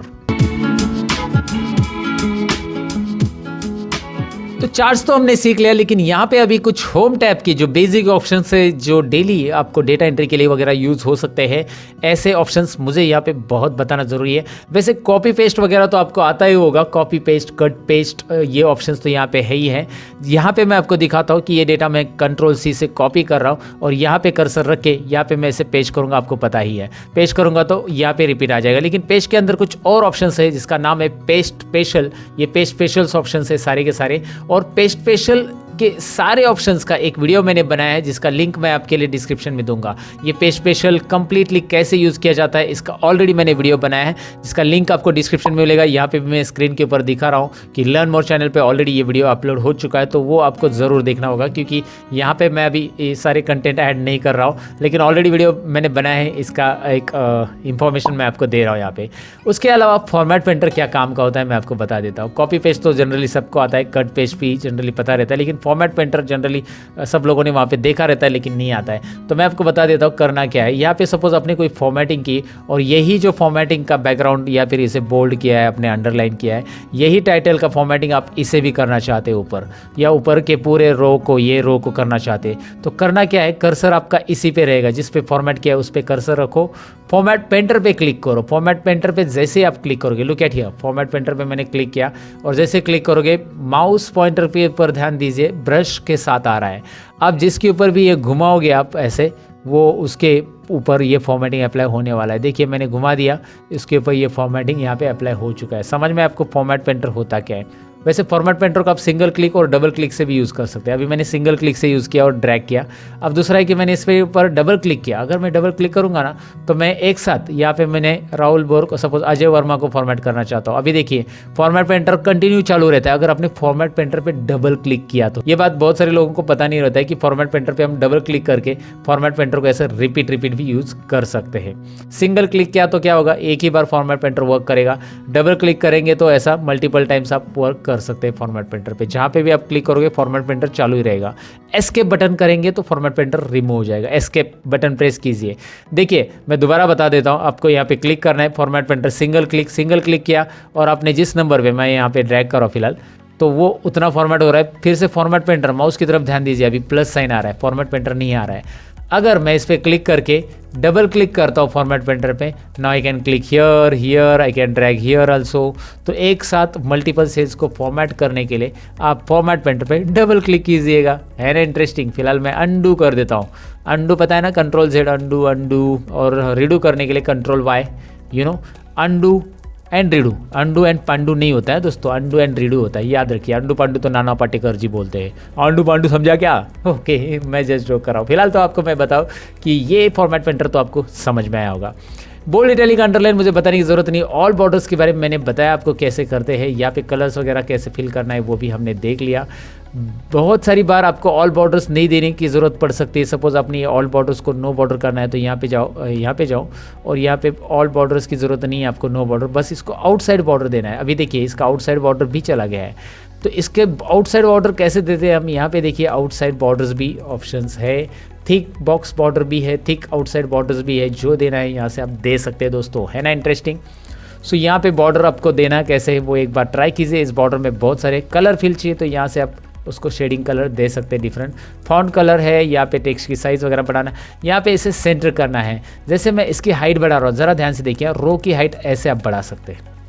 ये याद रखना है। जैसे हमने कॉलम की विड्थ सीखी थी कि आप यहाँ से ऐसा ड्रैग कर सकते हैं, वैसे हम रो की हाइट यहाँ पे बढ़ा सकते हैं। वैसे मैं आपको बताऊँ कि कॉलम और रो की विड्थ अगर इक्वली करनी है सभी कॉलम की, तो आप एक काम कीजिए, एक तो आप इसे सभी रो को एक साथ सिलेक्ट कीजिए और बीच में कहीं पे भी एरो रख के आप ऐसे ड्रैग करेंगे, इक्वली सबकी हाइट बढ़ेगी। या यहाँ पे राइट साइड में एक ऑप्शन है, फॉर्मेट में जाइए, राइट साइड में फॉर्मेट में रो हाइट दिखाई दे रहा है आपको, रो हाइट ऑप्शन, इससे आप रो हाइट कर सकते हैं इक्वली। यहाँ पे रो हाइट टाइप कीजिए, उतने जो रो सिलेक्टेड है उनकी हाइट उतनी हो जाएगी, 20, रो हाइट 20, राइट। तो इस तरह से रो हाइट आप बढ़ा सकते हैं। लेकिन इसमें अभी मैंने हाइट बढ़ा दी है, तो ये ज़रा टेक्स्ट को नोटिस कीजिए, और थोड़ी सी हाइट बढ़ा देता हूँ, और थोड़ी सी हाइट बढ़ा देता हूँ, और इस टेक्स्ट को नोटिस कीजिए बॉटम में आ रहा है। तो आप इसे यहाँ पे दिखाई दे रहा है ना, मिडल अलाइन से क्या हो रहा है, टॉप अलाइन से क्या हो रहा है, मिडल अलाइन से क्या हो रहा है।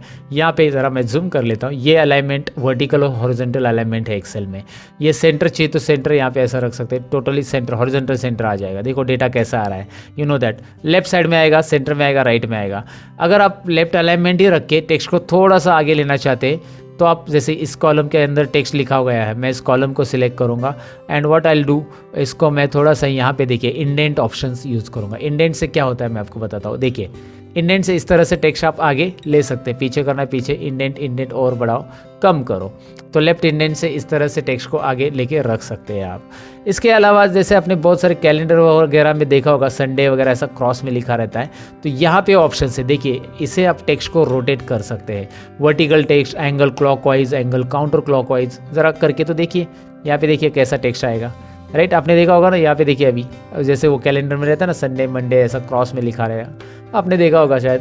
तो ये ज़रूरी है तो कीजिए, नहीं तो इसके ऊपर दोबारा क्लिक करके वो रिमूव हो जाएगा वहाँ पे। इसको बोलते हैं टेक्स्ट का ओरिएंटेशन। टेक्स्ट ओरिएंटेशन कैसे देना है, टेक्स्ट का अलाइनमेंट कैसे देना है, टेक्स्ट को इंडेंट कैसे देना है, ये हमने यहाँ पे देखा। साथ में मर्ज एंड सेंटर तो हमने पहले ही सीखा था, इस टाइटल को मर्ज एंड सेंटर कैसे करते हैं।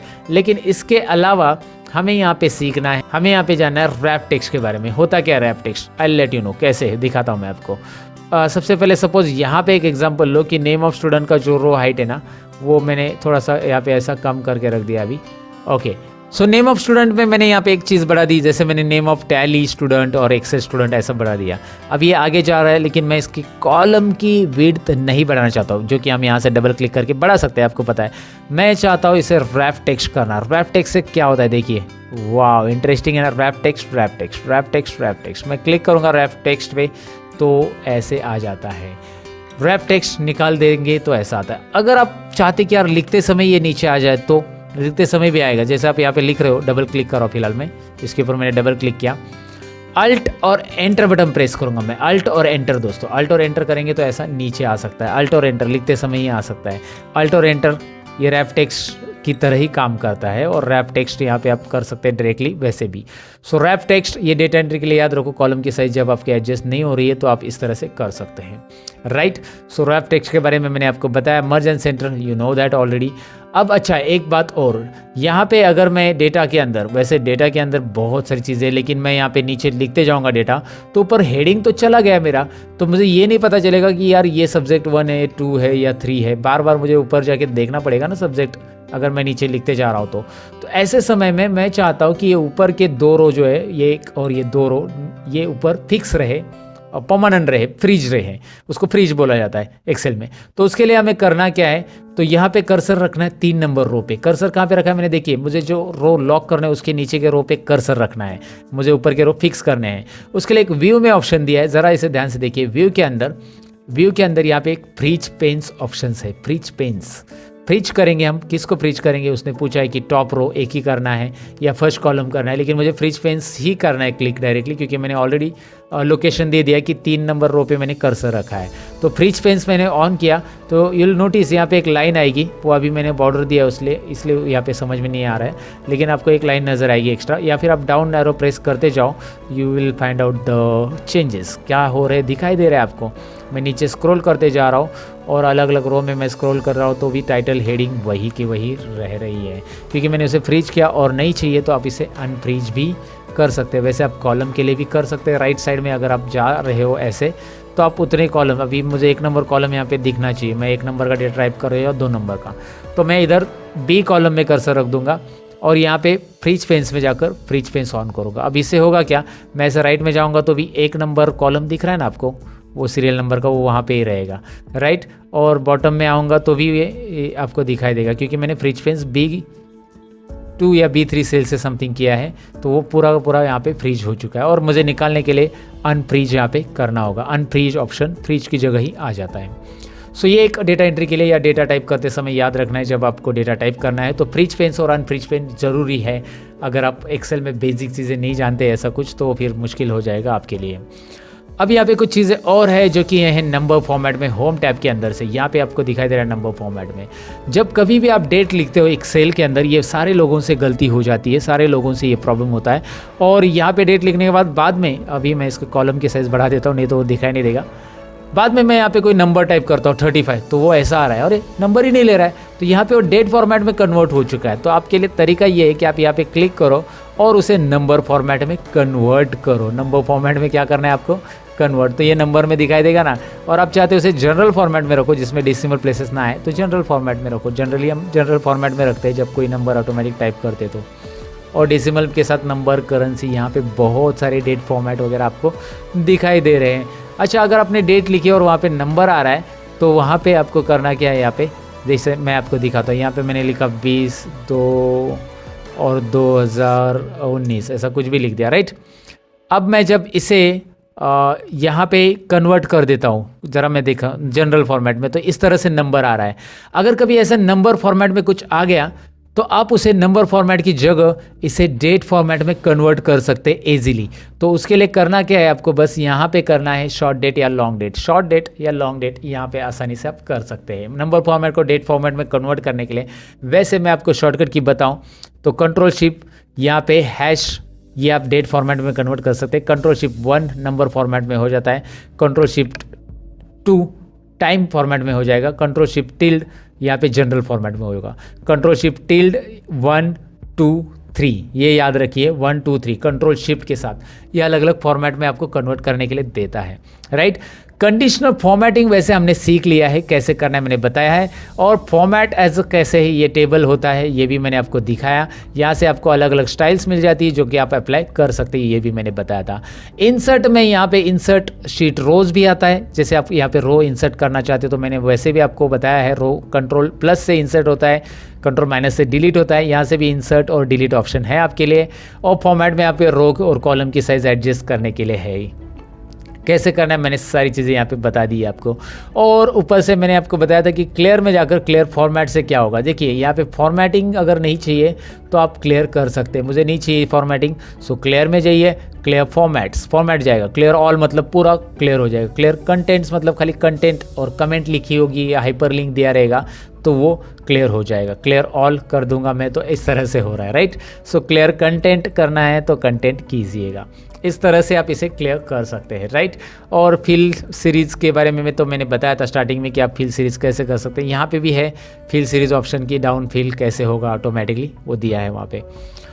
और यहाँ पे फाइंड एंड रिप्लेस भी ऑप्शन है, जहाँ से रिप्लेस मतलब वर्ड चेंज करना। जैसे आपको लगता है कि यार यहाँ पे मैंने एक वर्ड टाइप किया जिसमें सब रॉन्ग है, मतलब एक वर्ड आपने 10 बार लिखा है, तो जैसे सब की जगह मुझे सब्जेक्ट ये वर्ड पूरा चाहिए था, तो मैं यहाँ पे सब लिखूंगा और यहाँ पे सब्जेक्ट लिखूंगा। देखिए मैंने क्या किया है, मुझे पूरा वर्ड चाहिए था, सब की जगह सब्जेक्ट लिखना चाहिए, तो यहाँ पे सब लिखा है मैंने। तो सब्जेक्ट 1 2 3 4 आना चाहिए, जो भी सब्जेक्ट है वैसे। तो किया है फाइंड आउट में सब, रिप्लेस विथ में सब्जेक्ट और रिप्लेस ऑल पे क्लिक।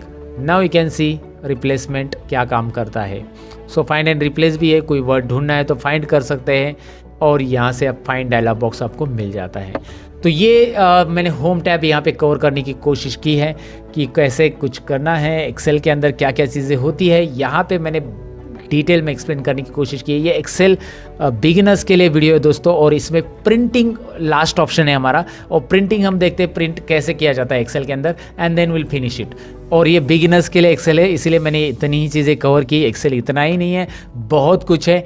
तो एक्सेल जो बिगिनर के बाद सीखना चाहते हैं उसके लिए एक ट्यूटोरियल आएगा बड़ा सा, जिसमें मैं बहुत सारी चीज़ें और एक्सप्लेन करूंगा एक्सेल के अंदर, जो कि उसके लिए आपको थोड़ा इंतज़ार करना पड़ेगा। लेकिन आगे का टॉपिक सीख के जाइएगा कि प्रिंट कैसे करते हैं। प्रिंट करने के लिए कंट्रोल-P, राइट। कंट्रोल-P किया तो यहाँ पे प्रिंट आ जाता है, ऐसा ऐसा प्रिंट आ रहा है। एक काम करते हैं, मैं यहाँ पे ज़रा थोड़ा सा डेटा को अरेंज कर देता हूँ। पहले प्रिंट करने के लिए यहाँ पे मैं डेटा को एक काम कर देता हूँ, पूरा नॉर्मल जैसे डेटा था पहले, जैसा रखा था डेटा मैंने वैसे लाता हूँ यहाँ पे। उसके लिए करना क्या है, बस आपको Ctrl+Z ही तो बटन प्रेस करते जाना है। Ctrl+Z बटन प्रेस करते जाएंगे तो यहाँ पे आपको डेटा मिल जाएगा। मैंने अंडू कर दिया पूरा का पूरा। फिलहाल इस चार्ट की मुझे ज़रूरत नहीं, मैं इसे डिलीट कर देता हूँ, और यहाँ पे लिखा हुआ एक्स्ट्रा कंटेंट भी मैं डिलीट करता हूँ। अब देखिए मैं Ctrl+P करूँगा तो यहाँ पे आपको ये प्रिंट में बॉर्डर के साथ, मैंने बॉर्डर दिया है इसको, इसलिए बॉर्डर के साथ आ रहा है। अगर आपने बॉर्डर नहीं दिया तो बॉर्डर नहीं आएगा, आपको मैंने स्टार्टिंग में बताया था।